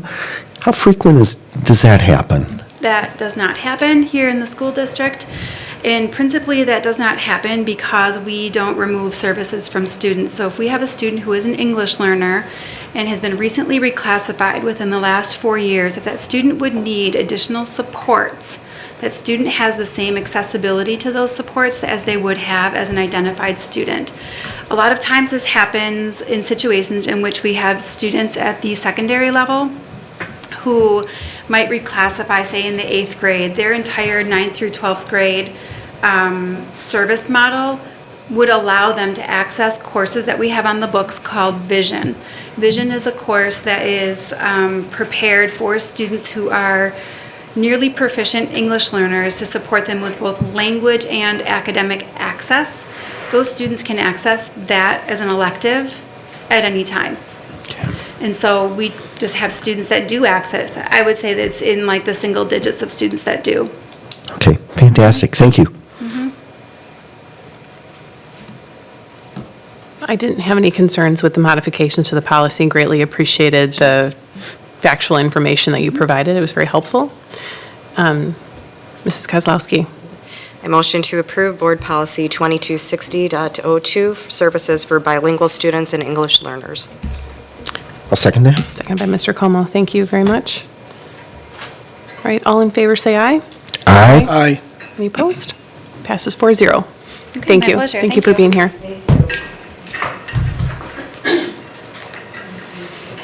All right, as we move into the content areas, I would like to make a request of the committee for a slight modification to the agenda, if you would so indulge me, as I know Mr. Mancuso is here to speak about art, and I know we have some of our other folks who may be here for subsequent sections of the agenda, so I would like to make a propose a friendly amendment to shift the agenda and speak about the art program first. Would that be amenable? Thank you. Is that okay with you? Do it. Okay. Come on up. Twist your arm, right? As you're moving forward, I would just emphasize, one of the things that Dr. Siebert and the team began to implement, I think with Mr. Como as well, last year, was to start to put student artwork on the board in our boardroom. As a result of moving from the building, there's an attempt to keep things simple, but it has been such a delight to have that here in the boardroom, and I hope. It came down on Monday, actually. Yeah. Yeah, they're going to, tomorrow and Friday, we have a team of teachers actually coming in from E-Achieve as well as face-to-face schools, so that are working together to do this. Wonderful. But we've been doing this for years, and I think even before I started here, we've been putting work up in the district. Yeah, it's really wonderful to see. So, Jody, do you want to do some introductions with this group, and then we can jump right in? I mean, we know some. Tom's the star of the team here, so, and you know my two directors here, so, Tom, you can just take it away. Oh, thanks. Well, I'm Tom Mancuso, if you didn't know that. And I've been an art educator with the School District of Waukesha since 1992, and have been the art coordinator since 2017. And I've taught at all 3 levels, as well as taught summer school at all levels, and I've also taught at the juvenile detention facility for the district. And E-Achieve. So I'm not sure there's anywhere you could teach in the And district. E-Achieve. Oh, and E-Achieve, thank you. So I think, Jody, didn't you work at the juvenile center too? Yeah. So, yeah. So what do you want to know? So I had requested that we bring our fine arts programming to the Teaching and Learning Committee as an opportunity to review student engagement resources. As kind of our last conversation, we don't want to lose sight of some of these services and support offerings that are very attractive to students. I wanted to make sure that student participation was not declining, understand what some of our budget commitments were. I greatly appreciated the detail in your presentation. It sounds like we have maintained student engagement, student participation levels, as well as staffing levels. We've updated some of the course offerings to be things that are attractive to students. And, not to speak for you, but it seems that the community among instructors in the art department is very strong, and so I would just like to hear a little bit more about how you identify where the trends are for students, how to continue to offer things that are appealing, and how we're monitoring the enrollment and engagement around that. Well, we want to talk elementary, secondary? How do you want to? Well, let's start with elementary. Okay. Well, in elementary, they have the required minutes that they meet. And like I mentioned, we have 12 art teachers. We meet monthly as a group to work on our curriculum. And we talk about current issues in our education, as well as, you know, where have we been, where are we going, what do we need to, what are we not doing that we need to do? One of the things we've been working on is starting to engage students with artistic technology. So you guys were earlier talking about some of the apps and stuff. And so we are trying to integrate that. Students are very interested in working. So if we're working in a drawing, whether I draw on paper or I draw digitally, they're all valid means of ways of creative communication. So elementary, like I said, we meet regularly and just continue to collaborate. And one of the things I love about the elementary teachers is that they're all, and I think I mentioned in the videos, that they're all leaders. We work together. We have Summer Institute, Winter Institutes coming up, and we have teachers that are leading those sessions. You know, we have discussions at our meetings. What do we need to work on? One of the things the discussions was on classroom management. How are we, as we are dealing with some of the issues that are happening in our classrooms right now, how can we as teachers be proactive in our curriculum design to alleviate some of the behavioral issues that we're seeing? So that's one of the things we're working on. And that comes from the teachers saying, hey, this is what we need to work on, this is what we need to talk about. At middle school, we've been meeting, again, we've been meeting for several years, for once a month. This year, we also added in the high school teachers, so now all of secondary is meeting once a month. And again, working on how do we stay current? Because the curriculum has not changed a lot since 1992, from what I can tell. And so how do we keep students engaged in this ever-changing world? That's one of the things we're working on. Partly it is students are very interested in being visual. And so we're fortunate to have a community that's always been supportive of the art programs here in School District of Waukesha. And again, teachers working together, communicating. One of the issues that's been probably challenging is we went through this kind of period for a few years where there wasn't formal meetings time set up for teachers, which we've come back to that. There was a time when all of K-12 met once a quarter, as well as secondary met once a month, and elementary teachers actually met once a week to work together. So we've always had a very collaborative setup here in the district, but we went a few years where we weren't having those formal type of meeting times, and at the secondary level, we probably saw the most impact of that at the high school level, where you start seeing, these students are doing well in this school, in this school they are, but what they're doing, maybe there's the content is not necessarily aligning as well as it needs to be. So that's one of the things that we've been working on, is so that we have a consistency in terms of, if I'm taking drawing and painting at South, and I'm taking drawing and painting at North, and I'm taking drawing and painting at West, there is a consistency, those curriculum guarantees. So that's probably one of the biggest things we've been working on, is to guarantee that whatever course you're taking, you're getting the same experience across the board. So that's been one of the more challenging issues for us over the last few years. Mr. Como? From a student's point of view, can you do a compare and contrast an art course that was in the classroom versus eAchieve? Sure can. Having done both, some allow them. Well, first of all, you can't have every art course at eAchieve that we have face-to-face. We don't have jewelry medals, right, in eAchieve.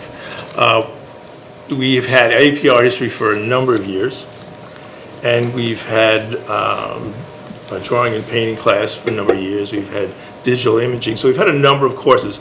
Rick Nettesheim, back in 2018, asked me to write a curriculum for fine art photography.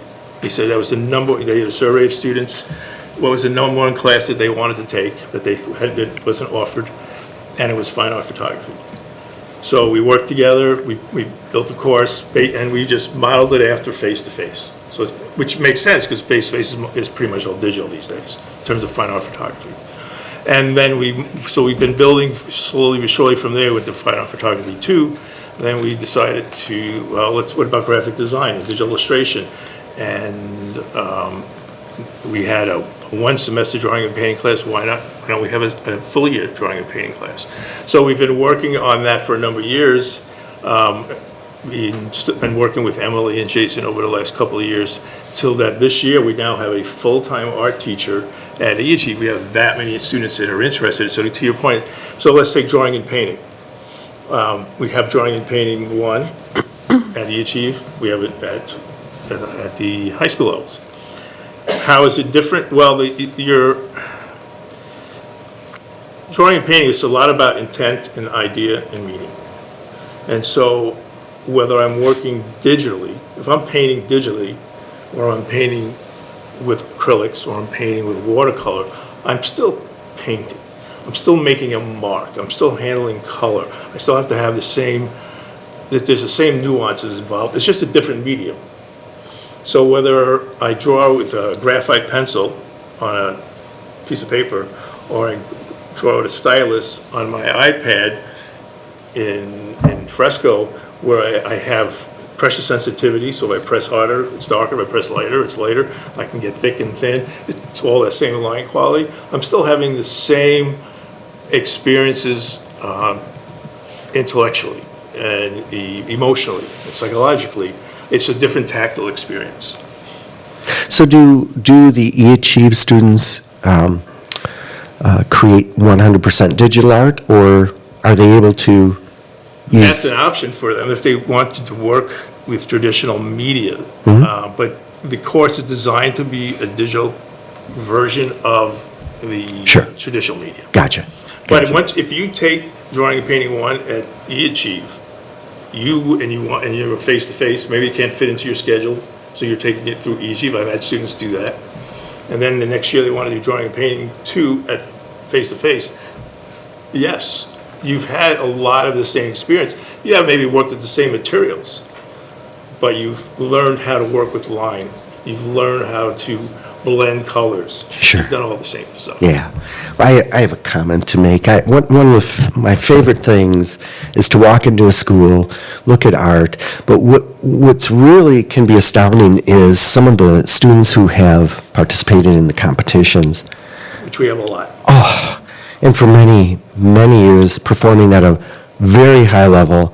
I always have things that I'll view something and just knocks my socks off that these are our kids, creating this. And I just had to pass it on to your colleagues that just, it's one of those things that just brightens things up. We love to see the work they do. I mean, we get to see that every day. You don't, right? So we're the lucky ones. That, to work with them and to see them grow, to work, what I mentioned in the video, to work with students over the years. I mean, when you're teaching at the high school level, you can have the same student for 4 years. Right. At the elementary school, you have them for 5 years. That's a blessing, and you just to have that experience. Yeah, I'm sure you see the talent increase, but there's the intellectual talent that goes along with that. Intellectual growth, the emotional growth, Yes. all that growth. Yes. Thank you. Yes.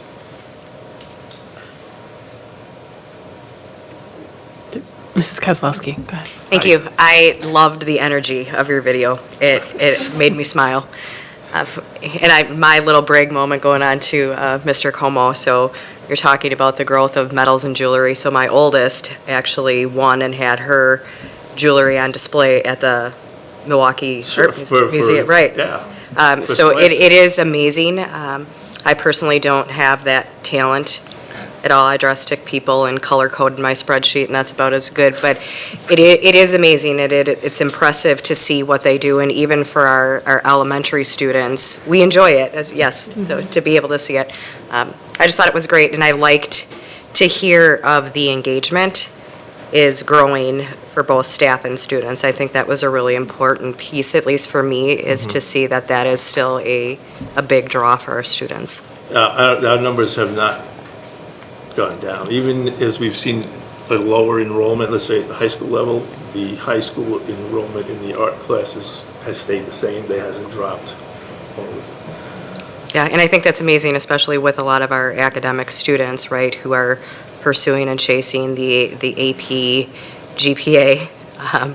But that gave me good. And then you answered the question on how do you do art and e-achieve, so it was good. Thank you. You're welcome. I wanted to, do you want to? You get to go first. All right, I'll go first. Ladies first. Maybe a follow-up on the high school piece. I find myself spending a lot of time with high school students these days. And one of the issues that comes up a lot, or even questions, especially as it relates to visual and performing arts, is students maybe get off track and don't see a path to re-enter the art courses or the curriculum. And then I see, this movement toward releases in high school.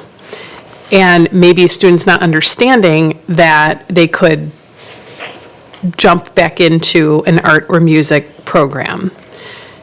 What can we do to address that or to open the doors a little bit more? Because it's such a therapeutic experience in some cases and maybe different than, as Ms. Kozlowski referenced, chasing the GPA. What, if anything, can be done? So you see, I want to make sure I understand. So students that have maybe took an art class and then stopped taking an art class kind of thing, and why are they not? And maybe they should, if they knew they could take it again, or Right. I mean, the students that are seeking, releases from courses versus, hey, have you considered right. art or music? It's interesting having taught beginning level classes in drawing and painting and ceramics and so forth at the high school level, how many seniors I would have in my classes. I would say almost 25%, Okay. times up to 25%, I should say, would be seniors. So there are students that I've always wanted to take this. I never had room in my schedule. So we do have that.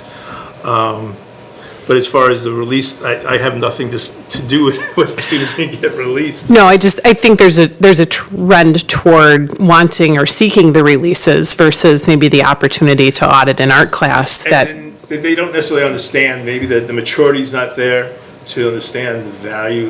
Hey, it's still free. Next time you take an art class, it ain't gonna be free. Absolutely. So, sometimes we don't appreciate what we have at that age. Mm-hmm.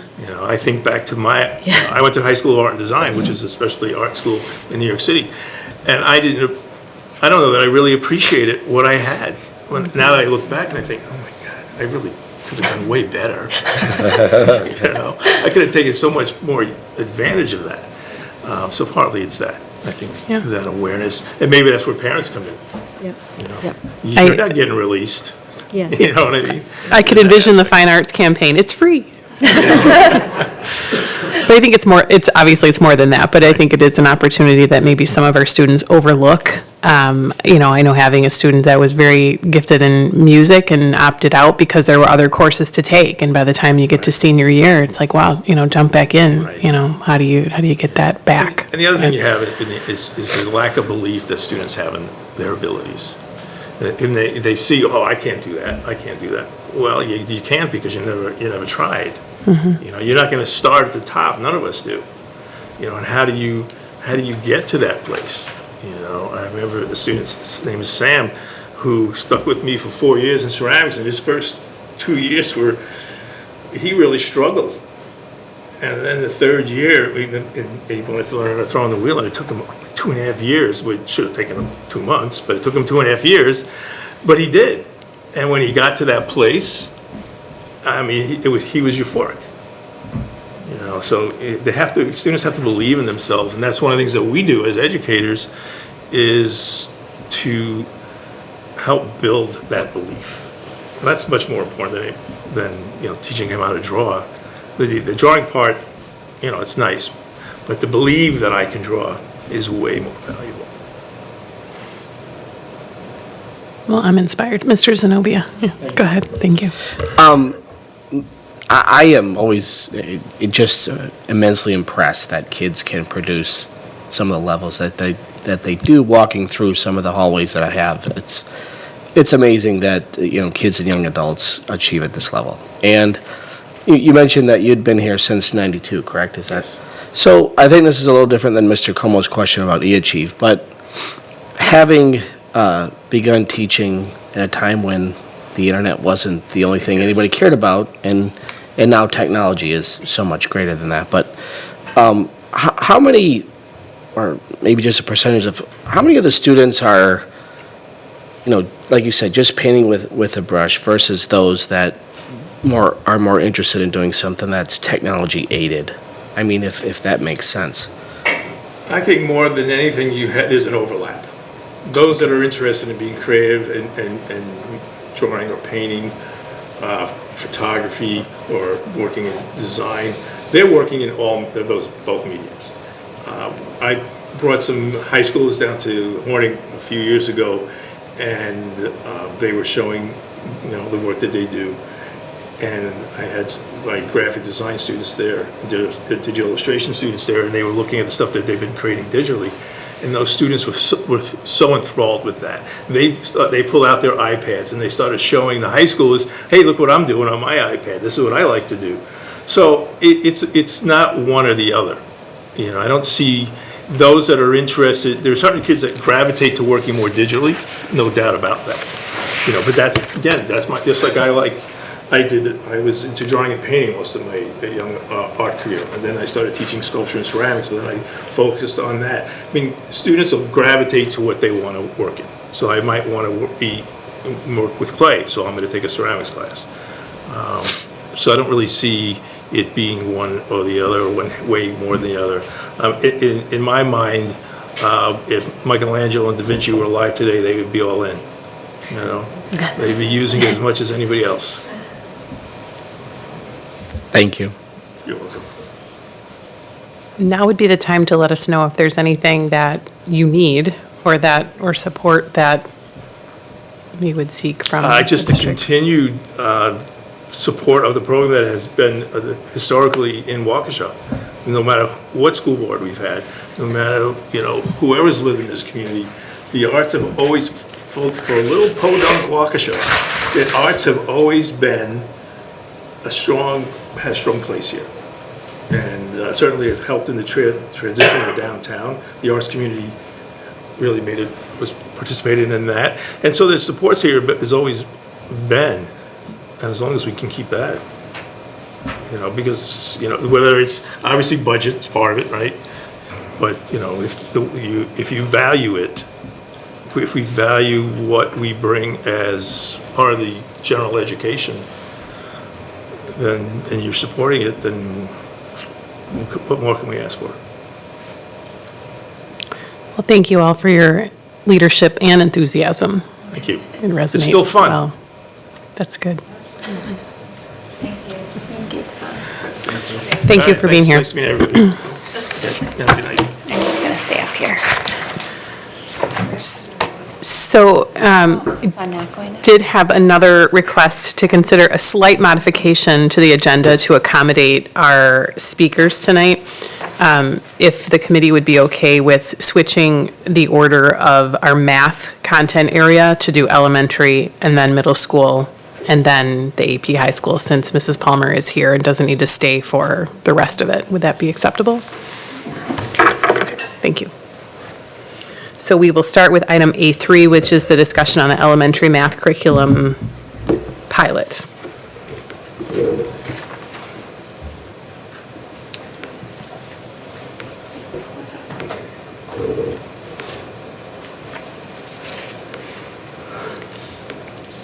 Well, I'll pull up the presentation here in just one moment, but we're very excited to be here as our next area of looking to improve the opportunities for our students and outcomes. So we are beginning our elementary math review for grades kindergarten through 5th grade. And so, yeah, do you want to start? I'm Rose Palmer. I am a district math coach for the Math K-5. I was listening to art person Tom talk about how many years he's been in the district, and I'm like, I'm not going there. So I've been here a long time. I started as a classroom teacher at Hadfield, Rose Glen, then I'm a coach in a building, and now at the district role. So it's been a wonderful journey along the way. And as Melissa said, we're excited to start this math curriculum review for elementary.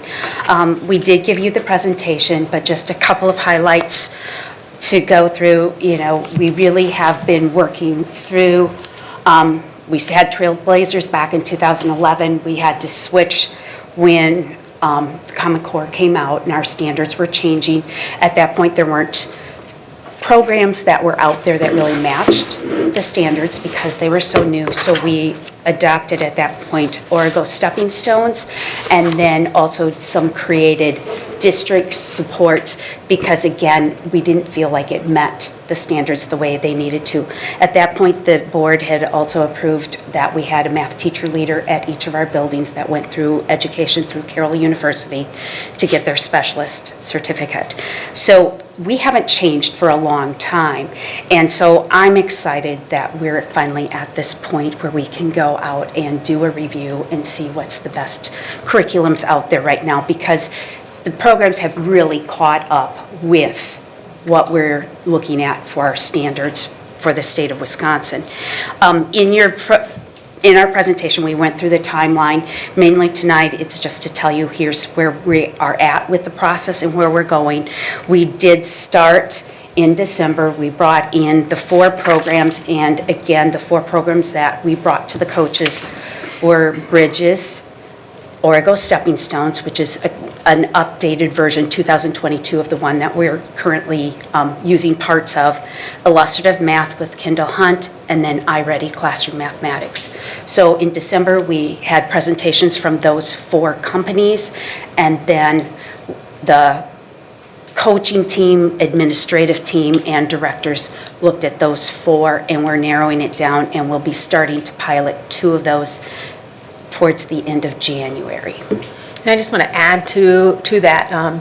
It took us a long time to get to 4 because we looked at basically everything that was out there, went and read through all of the ed reports, went to the websites of all of the math resources that are out there, looked at what people are using nationally and around. And so we felt that the 4 that we brought in were top of the line. If you look at their scores on ed reports, they are all up there. So we wanted to make sure that we brought what we brought, we would be okay with piloting to begin with. We also, being here in the school district, want to make sure, because of our large dual language programs that we have, do the resources meet the needs of that programming as well. And so all 4 of these resources did that as well at very high levels without lowering any expectations for what we would need for our monolingual learners as well. And so although this is not part of the presentation, we didn't know when we came to you before because we had to do our presentation what to, but we are moving forward into the pilot Bridges and iReady. So those will be the 2 that we will pilot. We'll be coming back to you in March and giving you more detailed information about those 2 programs that we are piloting. And Melissa, you both are going to be here in March, April, and May. That's right. That's what we have on the docket, so we'll make sure you're out of the gates for that. So I have a clarifying question on the pilots, and I appreciate, because I was going to ask if there had been a selection on the 2. So I'm assuming then the Hadfield experience to date will be rolled into that pilot and then will be piloted in additional sites as well? Yes, so we have, Hadfield is going to continue with their Bridges. They, have 3 new resources this year, and just a lot happening with being a new school, so we're not going to have them pilot bridges. We're not going to have them pilot iReady. That's just not what we think would be best for the students there and the teachers. So depending on what happens with the pilot, so let's just say that Bridges ends up not being, that will be conversations that we have about why would Hatfield maybe continue to stay with Bridges, or would they need to move forward with iReady? There are, of course, some differences between the two programs. Some of it is the amount of minutes and what is offered. With iReady, there is a digital component built in. So looking at that, we wouldn't continue then with our resource of Dreambox. But with Bridges, we would be asking to continue with those supports. So we're looking at all of these pieces with these pilots and different things, and what does that mean for Hatfield and those students with what they are doing as well. So all those things will be considered throughout the process. Thank you. Maybe just a clarification on Dreambox. Is that intended to be a continued supplemental resource for math, or is that currently something that's in place that would be reconsidered? We would be reconsidering it if we went with iReady, because one of the things that we're looking at is the quality of that piece that is built into that program, and we wouldn't want an additional resource. When we look at what we have for our students and time and experience, some of that digital practice is important, but having two resources we wouldn't need. If we went with Dreambox, if we went with Bridges, we would continue with Dreambox. And we do have that licensing all through next year. So. Okay. I can't tell if you're wanting to speak or not. Okay. Mrs. Kozlowski. Thanks. Ken, one of the things, as we're taking a look at rolling out all of the new curriculum, which I love, it's a lot on the staff, right? So when I think about the piloting, the modeling, then the training, the implementation, and the work that they have to spend then redoing it. My question on this is, what standards, how massive are the changes that the standards that DPI pushed for 2021? How different are they from, so if we modeled what we're currently doing today, what changed? That's a great question, and we have been working on the changes in the standards because they, in 2021, they were fully adopted. So you want to talk about what we've kind of done, some prefacing of that? First of all, what I did was with our coaches, and we analyzed both sets, what has changed, what hasn't changed. There are not dramatic changes in most grade levels. I want to say fourth grade. A lot of it is with fractions at the fourth, fifth grade area that have changed the most. And I say it changed the most, but a lot of it is just wording, because they made the wording more educator, parent friendly, whereas sometimes it was more on the variables of math and math language that even teachers sometimes were like, if it's 1 over A times 1 over B, it's, and so they've really made it down to, well, we're finding an equivalent fraction, or we're finding, multiplying fractions, things like that. So there are some changes. So coaches went through that first, and last year at Winter Institute, yes, it was Winter Institute, we rolled out an initial, here are some of the changes, and we looked at one specific area of math practicing. Math modeling has the one bigger change, that it used to be math modeling was middle school and high school, and they've now made it kindergarten through 12th grade. And math modeling is really, how do we go about thinking through problems, how do we go through that process? And so we spent the Winter Institute last year just going through that section, because that was new for all of elementary. This Summer Institute, then, we dripped out a little bit more on what are some of the changes, and we looked at one specific domain.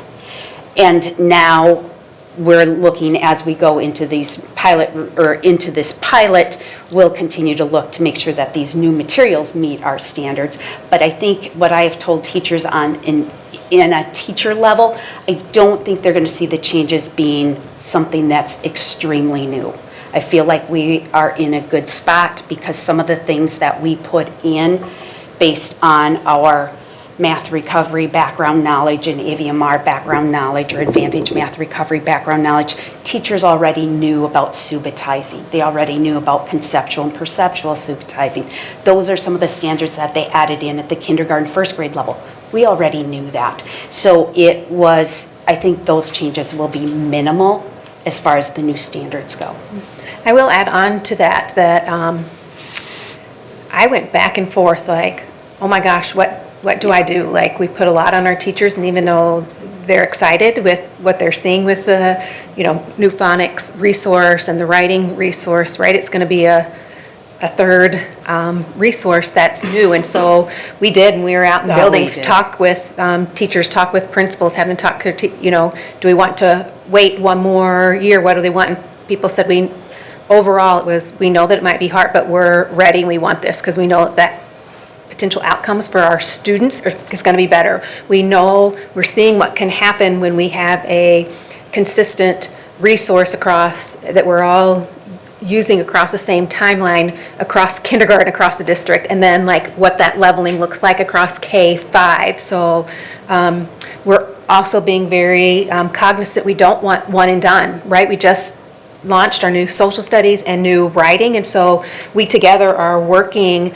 with D&I with social studies and with Emily and I and around writing. And so what does that limited time that we have for professional development look like, so that it's not one and done with our writing and social studies and then being able to fit in the new math training? So we're looking at those. We had huge success this summer with our teachers of offering not only summer institutes being the only time, but having some opportunities in the summer for teachers to get trained early. We were able to pay them her great feedback on that, and then it gave more opportunity to do some of that then planning and digging in deeper. So we're rolling out a plan that has all of that together about what will this look like over the next 2 years, so we can continue on with continuing to drip our learning and working with our social studies and writing on top of building in math in there. So we're looking at all those pieces, as well as just what does that mean for our schedule of the day to be able to have the minutes that need to be met for what a resource is saying, and the realities of classrooms with transitions and the importance of having recess and different things. So we're looking at all of those pieces and getting feedback from teachers and principals and our students throughout. So. No, thank you. I think it's good. Like I said, as much as I love the new curriculum and the fact that we're not self-curating and we're giving the staff the tools to be able to be uniform and hopefully get some of their time back, Yep. I do worry about constantly, right, there's so much new that is coming and keeping up, and the goal is achievement, but that can also be too much that takes opposite effect with the students.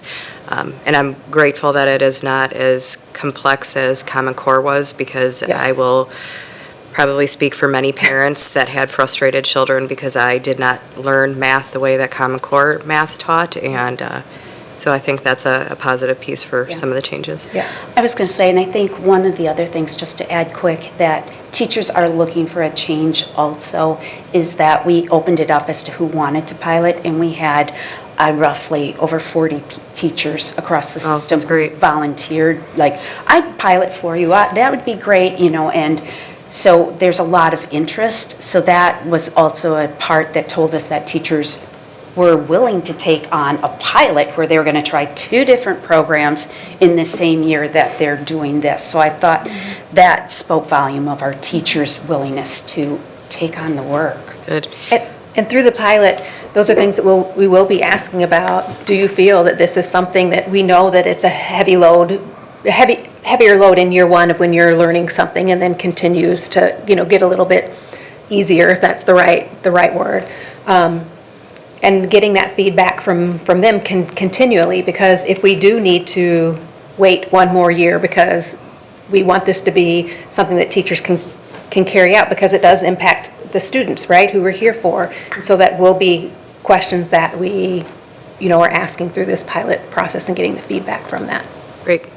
That's all I had. Thank you. Mr. Como? Yeah, Ms. Kozlowski, you're right. I mean, there's a lot of time, effort, resources.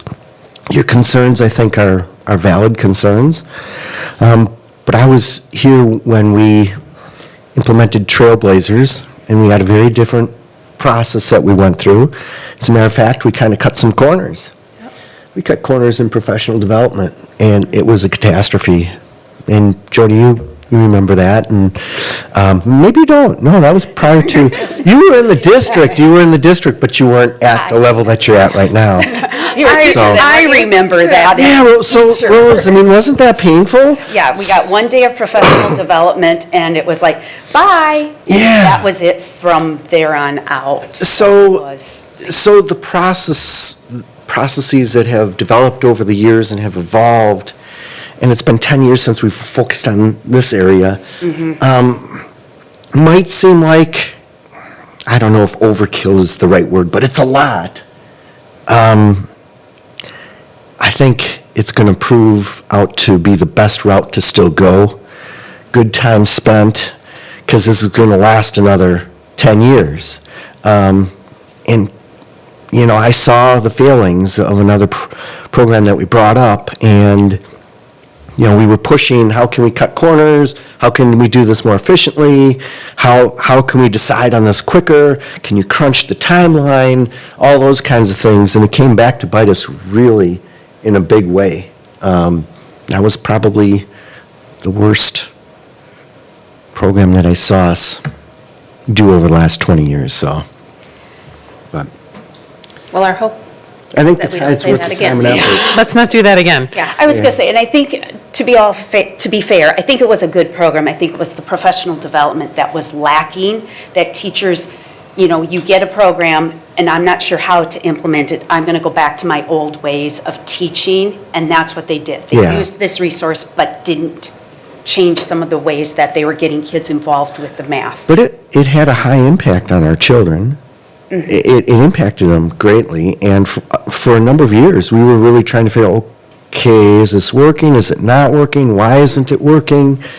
You know, we really didn't come out with what I felt was the truth for a number of years, and by then, we already had a number of kids going through, and it's like, ooh, that, you know, but to your point, it's, I think to anything, if we don't allow our teachers to understand how it should be implemented, I don't think anything, I don't care how good the program is. And that's why we've seen over the years how much effort has been put into professional development, what the schedules are like, you know, how do we do this? We've changed that quite a bit over the years, and that's really to Jody's credit, all the effort and the team members with Jody that put in over the years. That has been a huge improvement over time. Well, looking at the standards, and I did kind of carefully review those shifts in the standards, and you kind of iterated this, that the main shifts are not in the fundamental concepts of math, but this philosophical approach to students believing that they can do math. Yes. And then this emphasis on modeling and problem solving, which I think also to Mrs. Kozlowski's point, the burden is real, but the urgency to me to get that philosophically in place in our elementary math curriculum is essential, because that's what allows students to get to middle school and high school with the mindset that there's not good at math or not good at math, but there's an approach to problem solving and understanding how systems work that uses math and to find that utility for math. So I think that philosophically, actually these shifts go in the right direction, and it'll be important that we identify whatever that curricular resource is that supports that to the extent possible, so that our early learners are understanding that math is a tool that's available to them and not something that you're either good at or you're not good at. So I think this is a really positive change. And that, for me, creates that sense of urgency to, if we're going to change the direction of mathematics learning in the district, it has to start here, and it probably has to start sooner than later. Yeah. So I do appreciate the effort of all of you and those teachers that will be piloting and those who will be embracing yet another curricular change, but I'm excited about what could come from this. Yeah, and I can't say enough about our educators, wanting to be a part of that, knowing that there is some burden on their time, and they're like, no, we know that this is what's best for students, and talking with them and working together on, okay, we're going to map out, what does this look like? How do you have time to plan together? You know, what does that look like? Not just over year one and getting us going, but that continued development and just them wanting to be, you know, a part of it. We have amazing educators here in the district, so can't say enough about them, you know, rallying. Hear, hear. Anything else? Okay. Thank you so much. Thank you. See you. We'll be back. Well, we'll be back next month for an update on bridges. Bridges. I was going to say, next month it's bridges, so. All right. Going in reverse order, we're going to talk about the middle school IXL mathematics pilot. Not math, sorry, IXL middle school pilot, sorry. In the math content area, but not exclusive to the math content area. Thank you.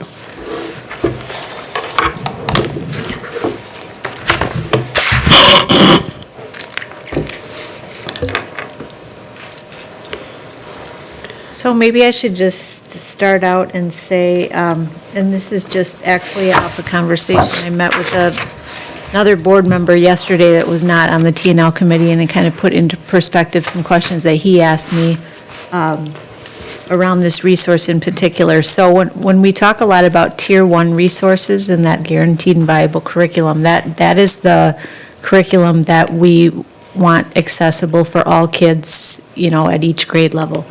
This resource in particular that Tiara and Rachel are going to highlight for you this evening is what we're considering at a Tier 2 level. So it would not be for all students, and they'll kind of describe that a little bit for you. This is a resource that we're currently using in the area of special education. And so they'll kind of lay out to you what we're looking at in terms of an adoption process at the middle level specifically. So.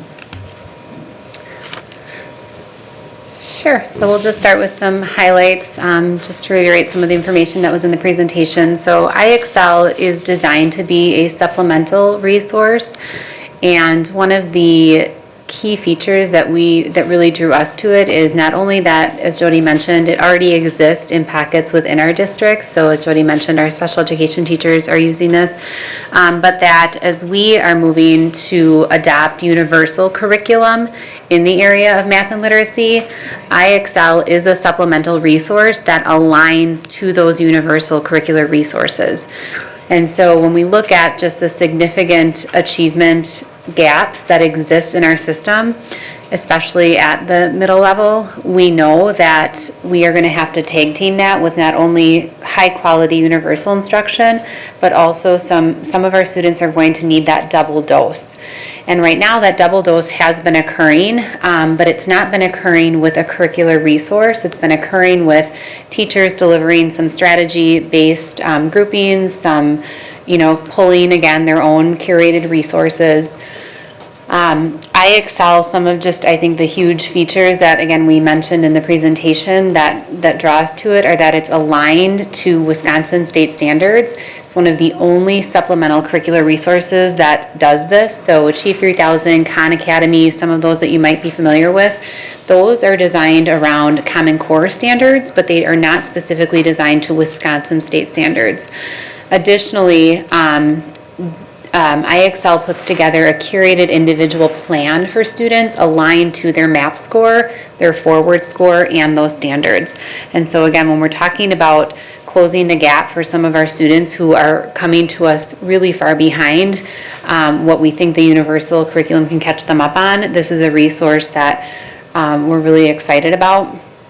I shared in the presentation some of just the basic features.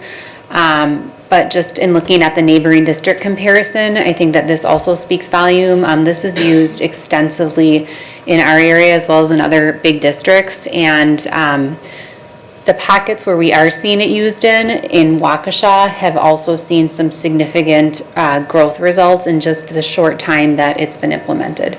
So Tiara is going to talk a little bit how we see this being used in a Tier 2, Tier 3 way. So I'll let her take it away from there. Okay. So One of my other responsibilities is I oversee secondary intervention, and we have done extensive work around our Tier 3 intervention, but there hasn't been a lot of work in regards to our Tier 2 work. Partially because, as you all know, we haven't had a universal curriculum at our secondary level. Specifically at the middle level, we are currently piloting resources in both math and ELA right now, and one of the things we were looking for in a supplementary resource was, would this resource align to what we are currently piloting? So it does, from an ELA perspective. The two that we are piloting that I shared a month or two ago is My Perspectives as well as StudySync, and IXL does directly align to both of those universal resources. So whichever one the team would decide to go with, IXL would support that. So our students who are in need of a Tier 2 intervention, so these are the students who are performing below that 50th percentile. So they're not in that bottom tier of students who get that very extensive one-on-one, very small group diagnostic intervention, our SIM interventions that we use at that level. These are students who are just needing something a little extra to get them where they need to be. And currently at our middle level, this has been, as Rachel mentioned, our teachers have been expected to provide this additional level of support for our students. So with the purchase or hopeful purchase of this resource, we would be able to target those students so they would be able to get that universal instruction, and then when they would have a dedicated Tier 2 time, because that is something that we are working on implementing for the 23-24 school year, that these students would get this an additional course where they would be able to focus on these skills and making sure that we are moving them along. So we anticipate that this would only impact about, what did we say, about 100 students or so at each of our middle levels. So it wouldn't be, we wouldn't be buying subscriptions for every student at the middle level. It would just be these students who need the additional support, and they would be scheduled into this support as part of their daily instruction. Yeah, and just one more piece of context around that. So when we started piloting this year in all of our middle schools with our house concept, students have a dedicated time called skills, and it's where students get their ACP lessons, it's where students meet with their advisory teacher, and it's where this type of instruction is happening. And what we're finding as teachers have been implementing it is that there's a lot of downtime, not best intention, but again, when we have achievement gaps like we have, we can't afford to have downtime. And so what we are shifting to, as Tara mentioned, is we have full-time math and reading interventionists in all of our middle schools.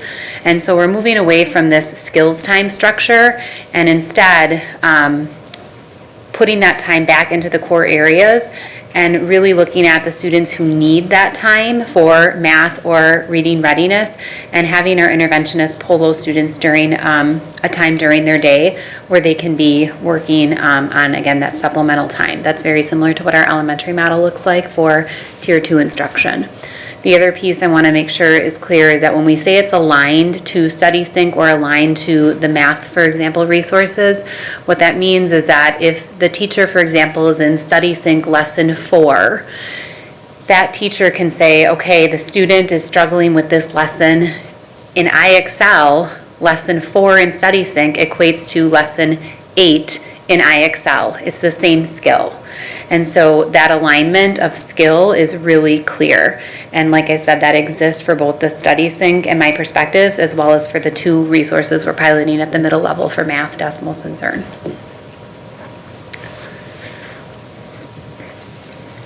So thank you. I have some just clarifying questions that would help me understand a little bit about the overall implementation and then the cost. So we're approaching this obviously differently than a primary resource conversation. And then Jody shared a little bit with me about the access to materials for piloting purposes that don't have cost associated with them, but what are we talking in terms of cost for licenses? These are monthly licenses or school year licenses? It's a school year license, we can do a 1-year or 3-year license. It's $52 per student for a 3-year license, $17 for a 1-year license. Again, in projecting the achievement gaps that are coming to us in math and reading, we would be looking right now at a 3-year license and then reevaluating our need after that. I think that, again, we're onboarding these math and literacy curricular resources at the universal level next year.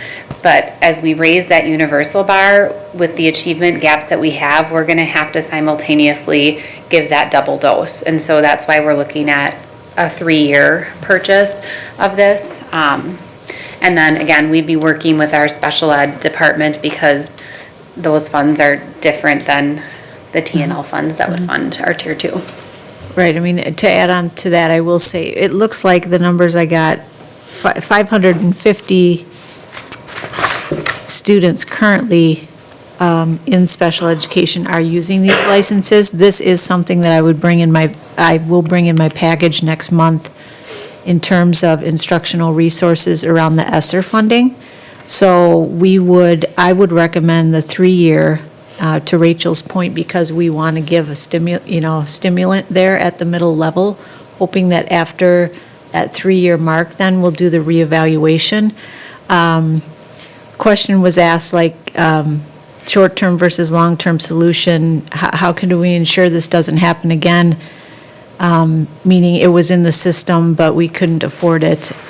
Again, I think systems and structures that are in place prevent things like that from happening. And so, again, guaranteed structures that we have now will prevent that from ever happening again. So this middle school structure will be there with the math readiness, and then the resource will be dictated by student need after that. And full transparency, that was my question, clarifying, is this a long-term solution? Is it a Band-Aid?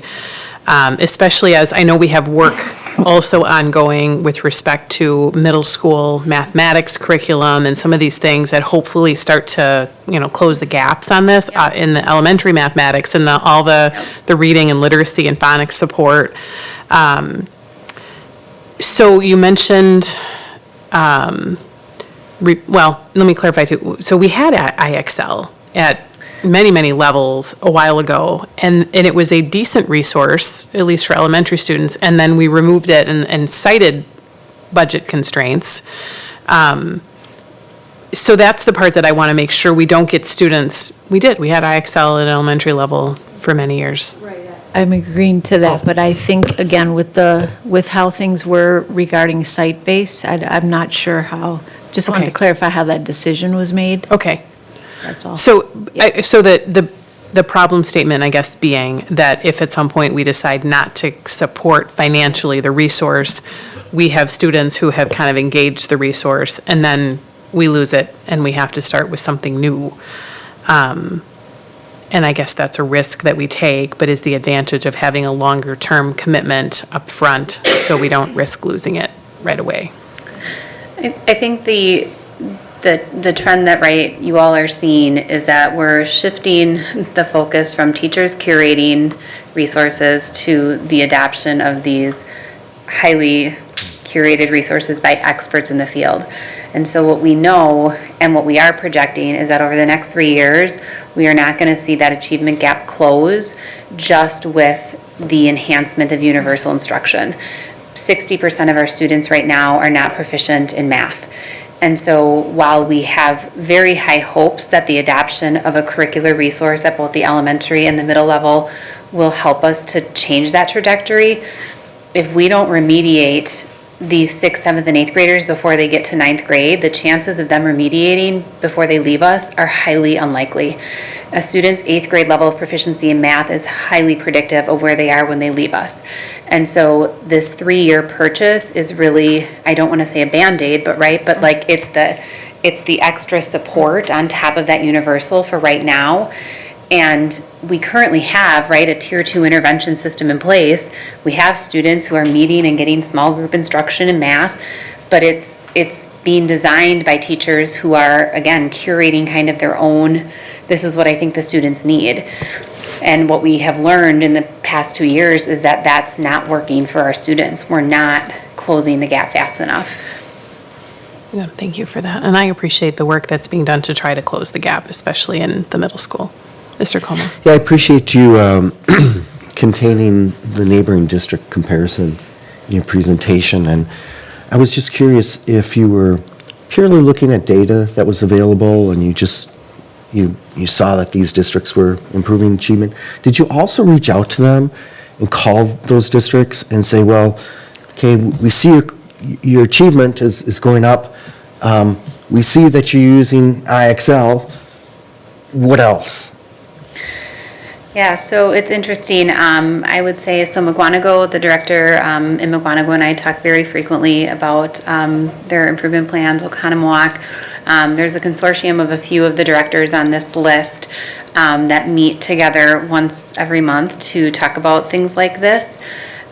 So yes, it's a yes and. I think that with the new standards that came out in math, almost all districts have just finished up their social studies adoptions because everybody was kind of delayed with the COVID pandemic and now are just moving into the math adoptions. So I think what you're starting to see is these districts that are shifting and diving into the work, but none of the districts that I've been in contact with have had any negatives or bad things to say about IXL. And in fact, 2 of our middle school principals who come from districts not even on this list, came from districts that were using IXL and were actually very much like championing, can we please bring this to Waukesha? It has served our students very well. Fair enough. Thank you. Yep. Go ahead, Ms. Kozlowski. Thank you. And I agree with Mr. Como's sentiment. One of the questions that I had for you was really about the data. My perspective is going to be, I don't personally care about what other districts are doing. I do, but I care about the school district of Waukesha and I care about data. And, to me, this is another app. It's another layer in there that the staff is going to have to manage. It's another piece for the students. And I know that you guys mentioned kind of the accountability as to who is going to oversee this, but this is one of those pieces. How are we measuring that the tool is actually working, right? So now it's a very different metric because it's different than the tests that we're seeing. Now we're trying to take it within a grade period to get you caught up within the skills for a certain lesson, right? So it's a different type of, and I just want to make sure that we're being aware of, is the data there that says this thing works before we push it on our staff and students? 100%, and we couldn't agree more, and we don't want to make an investment in something that there's not a data storyline to support. When we come back in March for a discussion item, we will have not only Waukesha student data, but just overall some neighboring district comparison data as well. We will highlight the Waukesha student data, students who are part of the pilot, as well as some of our students who are receiving IXL as part of their specialized instruction. So I think that would be great. Yeah, thank you. We'll share that data. Mr. Zenobia. Just one question, listening to what's been discussed here. So given some of the other districts that are using this, what are some of the other resources that they're using, the underlying curricular resources? Are they similar to ours? Are they exactly like ours? So when we compare that data that we have. Yep. So that, when we do our curricular adoptions, I can speak from a math lens. The 2 middle school resources that we're piloting, Desmos and Zern. Desmos is hands down one of the most popular math curricular resources that you'll find. It's the #1 ranked on Ed Reports. When I come back in, I forget what month I'm coming back to talk about that one, but that is used consistently across other districts. StudySync, same, my perspective. So I always use the example of, I use this with one of the board members we met with the other day. when we look at curricular resources, we're typically comparing like Honda Pilots to Toyota Highlanders. The differences between these resources are really, really nitty gritty. We're not comparing like a Toyota Highlander to a Ford Pinto. And so as Melissa was talking about, right, like how she vets that big list down to just a few, we do that before we even bring the resources to the teachers.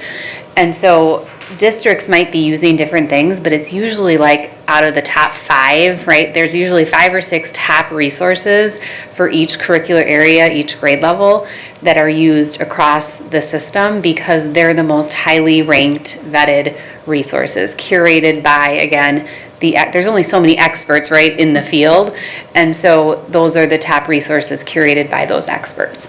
So you're typically going to find in Waukesha County, for every resource like we bring forward to you, at least 5 or 6 surrounding districts that are also using that resource, because again, they're the most high quality resources that are in the market. So there's enough overlap that we'll be able to tell that this additional is helping. 100%. And I appreciate that we're still making fun of the Ford Pinto after all these years.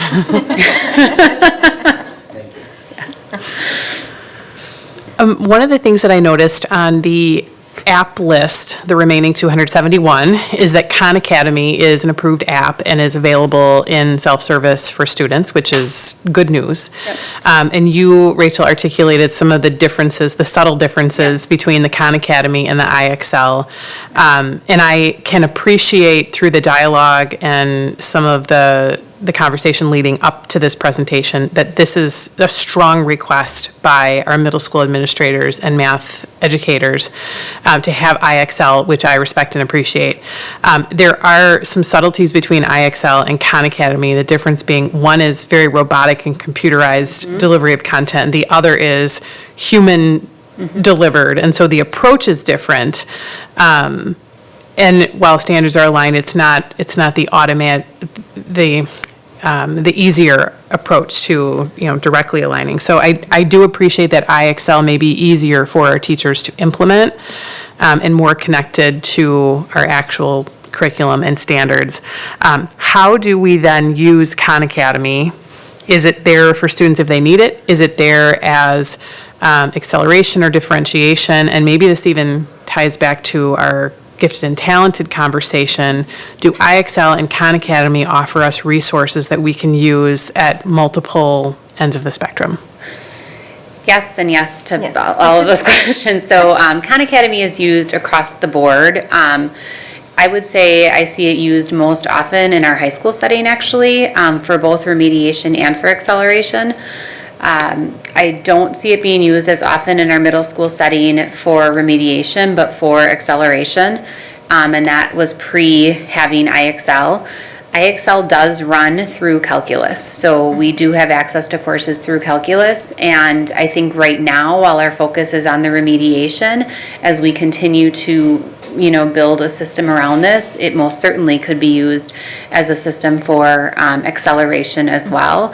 I think it's more, again, what does that system look like? Because the last thing that we want is to say that acceleration means you're behind a computer and you're just doing your own thing, right? And I think sometimes that's what acceleration becomes. And IXL is diagnostic. It's meant to be, there's so much that a teacher can gather about what a student knows and is able to do through this, that teacher component is crucial. So whether you're using it for acceleration or remediation, we don't want to lose sight of the teacher component.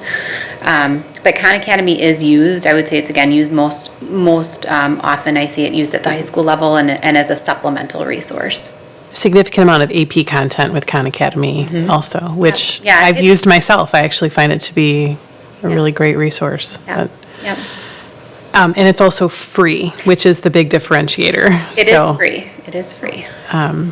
Maybe something to keep in mind as we decide whether or not, the 3-year commitment is something that makes sense and how we transition away from that if needed. So, anything else? So the next step on this is what? So we're going to continue to pilot through the spring, and then Tara and I will be back in March, I believe, for a discussion item, and then we'll be back with some of that data, and then we'll be back again for a action item. So, and Yes, and this is what I want to preview, though. I think this is the only resource in looking at my ESSER allocation, again, that I'm bringing to the board in February. This would be considered an outlier, because this would be lumped into the instructional resource materials bucket of like a little over $1 million that we're requesting.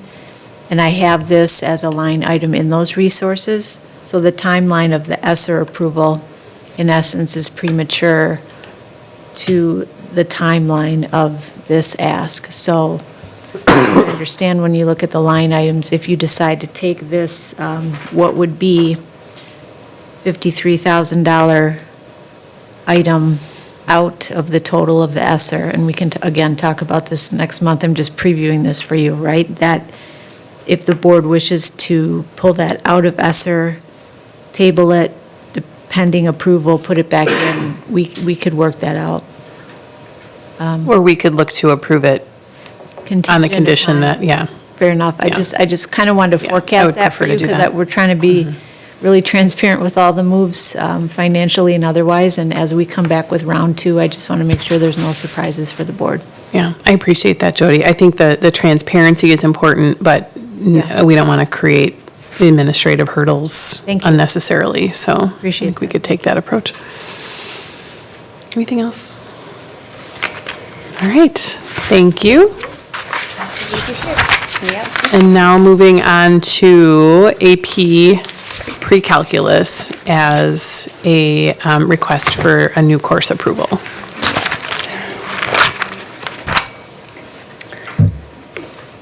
All right. And we've had this conversation quite a few times, so, yep. You probably all have tattooed somewhere. So I don't really have anything new to share other than we are requesting approval of the AP Pre-Calc course. The timeline is, I would say, fairly urgent, as the course selection guide is going out in about 2 weeks. So teacher feedback continues to be positive around this course, and I can answer any questions that you have. Well, I think we've maybe beat this to death, but I do have just one clarification on the sequence. And maybe it's a yet to be determined, but as this is a new course, because it's a new AP offering, I would assume that as we get further into this sequence of AP Pre, AP AB, and AP BC becomes a little bit redundant, whereas AP BC students could drop into the accelerated calculus too. They could. So the AP, so I'm going to kind of, if you follow my arrow, is probably the easiest. So if you are a 9th grader who's starting an integrated 1, and you really want to move into that, right, like that AP track, your option is really, you're starting 9th grade integrated 1, 10th grade integrated 2, 11th grade honors algebra 2, and then 12th grade is your AP Pre-Calc. If you're a 8th grader taking integrated 1, which again, that's about 90% of our accelerated students are starting their acceleration in 8th grade. You're taking 8th grade integrated 1, 9th grade integrated 2, 10th grade honors algebra 2, and then your choices, to your point, are right, accelerated Calc 1, accelerated Calc 2, which lands you in being able to take the Calc BC exam, or for if you don't want that option, you can take that AP Pre-Calc and AP Calc AB. So it just kind of gives you a few more options for a student who might just say, I want to take my time, I don't want to take that condensed version. That Calc BC, I personally think we will still always have at least one section that runs somewhere, but I think it's going to be a few years before that officially weans off. Yep. But it's still, this option still gives, I think, students who again they want the AP experience, but they don't want to take that condensed version where it's the 3 years into the 2. It gives them that option to still experience that, which I think is really a positive thing. Is it your understanding that the students in the accelerated Calc 1, where when they will take the AP AB exam? They do not. They do not. take the Calc BC exam, which is worth the 9 AP credits. Okay. Correct. So would those students be eligible to take the AP pre-calc exam? Do you know? I do not know the answer to that question. I would have to find out for you. Okay. I'm just curious if that. You're asking at the end of that accelerated Calc 1? Does that offer an intermediate step for students who are anxious about that whole 9 credit? I think potentially there's a lot of positive that comes from this offering, although I do appreciate some of the redundancy in the math offerings. I'm going to say with 99% certainty, I don't think they can because they're just starting the Calc right now. So they do pre-Calc first semester and then they do Calc 1 in the second semester. So I don't think that they will be ready to take that Calc AB exam. And I only know that because I just had a teacher request access to the Calc book. But I will follow up with you on that. But in theory, if that pre-calc is completed first semester, they could that potentially could be an option. The Calc, the AP pre-Calc exam, yes, but not the Calc AB exam. Okay. Yeah. I will follow up with you. Thank you for bringing this forward. So you're actually looking for approval on this tonight? Approval on the course. Are there other questions or clarifications on this? Anybody? All right, I'd be looking for an option, or for a motion to approve. I motion to approve the AP Precalculus course for the 2023-2024 school year based on the current flow. Seconded by Mr. Zenobia, thank you. All in favor, say aye. Aye. Passes 4-0. Thank you. We did it. Thank you. All right. Last topic for discussion tonight is middle school social studies. So Jill will stay. I'm going to stay right here. So, once again, we have been implementing our new middle school social studies curriculum, and it has just been a delight to be in the middle school social studies classrooms. I invite anybody, if you want to come in and see them with me, please come. The students are so engaged. The teachers are the most collaborative I have ever seen them. We bring them together, and at our last meeting, we actually had to kick them out. It was time to leave, and we're like, you guys, you have to go. The custodian wants to get in here. They are just so willing to work with each other to make sure that what they are implementing is good for kids, engaging for kids. You have the drafts of the UBDs. We are incredibly proud of these. This is the most detailed that we have ever been in what we have created for teachers. In the past, it would have been, here's your learning targets, here's some essential questions, and now go forth and figure out what you're going to do in terms of meeting that. And so the fact that we've been able to produce, you saw some highlights of the Blackboard courses, the common assessments, the common rubrics. This has been really hard work, but again, from a teacher's perspective and seeing what the students are doing with it, just really excited to see what achievement results are leveraged as a result of this.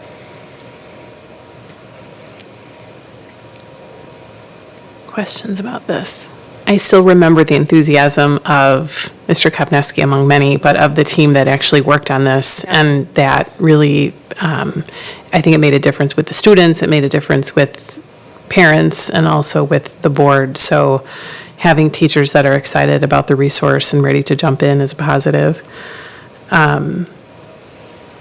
So as this implementation is happening, one of the things that you mentioned was some adjustment to the 6th grade content because there was some just lag in what was expected. Yep. How is that evaluated by the team, and how does that impact 7th and 8th grade planning? Yeah, so I send out a survey right around the end of each quarter to the teacher teams because I meet with each of the teacher teams on a quarterly basis. So right before I meet with them, I send out a survey to gauge the professional development time I have with them. And so one of the things I ask is, are you on track with where you're supposed to be in terms of delivery of the scope and sequence? What's getting in your way? What celebrations do you have? So I collect some survey information, and then obviously I'm going into their classrooms on a pretty consistent basis. And so that's how I gauge whether or not we're on track, off track. When we gave that survey, 6th grade, right within the first quarter, every single one of them came back and said, we're behind the pacing. And so when we pulled their team together, what they discovered is that you can see in their course design, they have, specific units, and it says things like 2 days, 8 days, 4 days. What they discovered is that those lessons took significantly longer than what TCI projected them to take. In part, we think that that's the 6th grade transition, so they didn't account for some of the days that were just built in for all the students get to tour the school. All 6th graders are going to be doing this. So they lost some instructional days in the beginning of the year. And so to account for that, what we end up doing is we took the whole UBD and we looked at, are there other places where we can shave down some things? Are there places that we can condense? Is there overlap? So do the students spiral back and see that content that we can come back to it? And so we basically just make adjustments to make sure that we're still, again, meeting the standards that need to be met, but not, again, watering down or taking away anything that's super important. And the 6th grade team is just, again, they're a fantastic team to work with. It doesn't really impact the other grade levels in terms of content because the content is so different in each of the 3 middle school areas. Okay. Thank you. Mm-hmm. Anything else? All right. I don't see any other comments or questions, so thank you very much. Yeah, of course. And I'll be back next month with a high school social studies update to tell you about how that implementation is going. Great. With a syllabus just like this? With a syllabus just like that. Yeah. Love it, yeah. It's great. Yeah, it's very helpful, yeah. Very detailed. And these are also posted on our website for any parent to access at any point in time. So we have beautiful, they're called 2-pagers, and yeah, for every content area. I think we can all say that we appreciate just the transparency and the parent-friendly access, so thank you for that. And in Spanish now, too. And in Spanish. We are almost done. Bilingual. We have a lot of documents we are working on translating. We are almost done translating all of our official UBDs, but yes. Thank you. All right. All right. Thank you. Well, at this point, we do have an opportunity for any recommendations for future meetings, although February, I think, is spoken for, so. Yeah, right. We're out of time. But no, I appreciate the extra time and the preparation from all of the committee members tonight. I know there was a lot on the agenda and a lot of different themes. Thank you to the administrative team for contributing. We had everything ready well before the holidays, which gave people a little bit of breathing room and time to prepare. So thank you for all of that. And we will see you again on February 4th, I believe. And we have 3 in a row in February and March. So. February 7th. 7th, thank you. Okay, 7th, 8th, 9th. All right. With that, the meeting is adjourned. Thank you.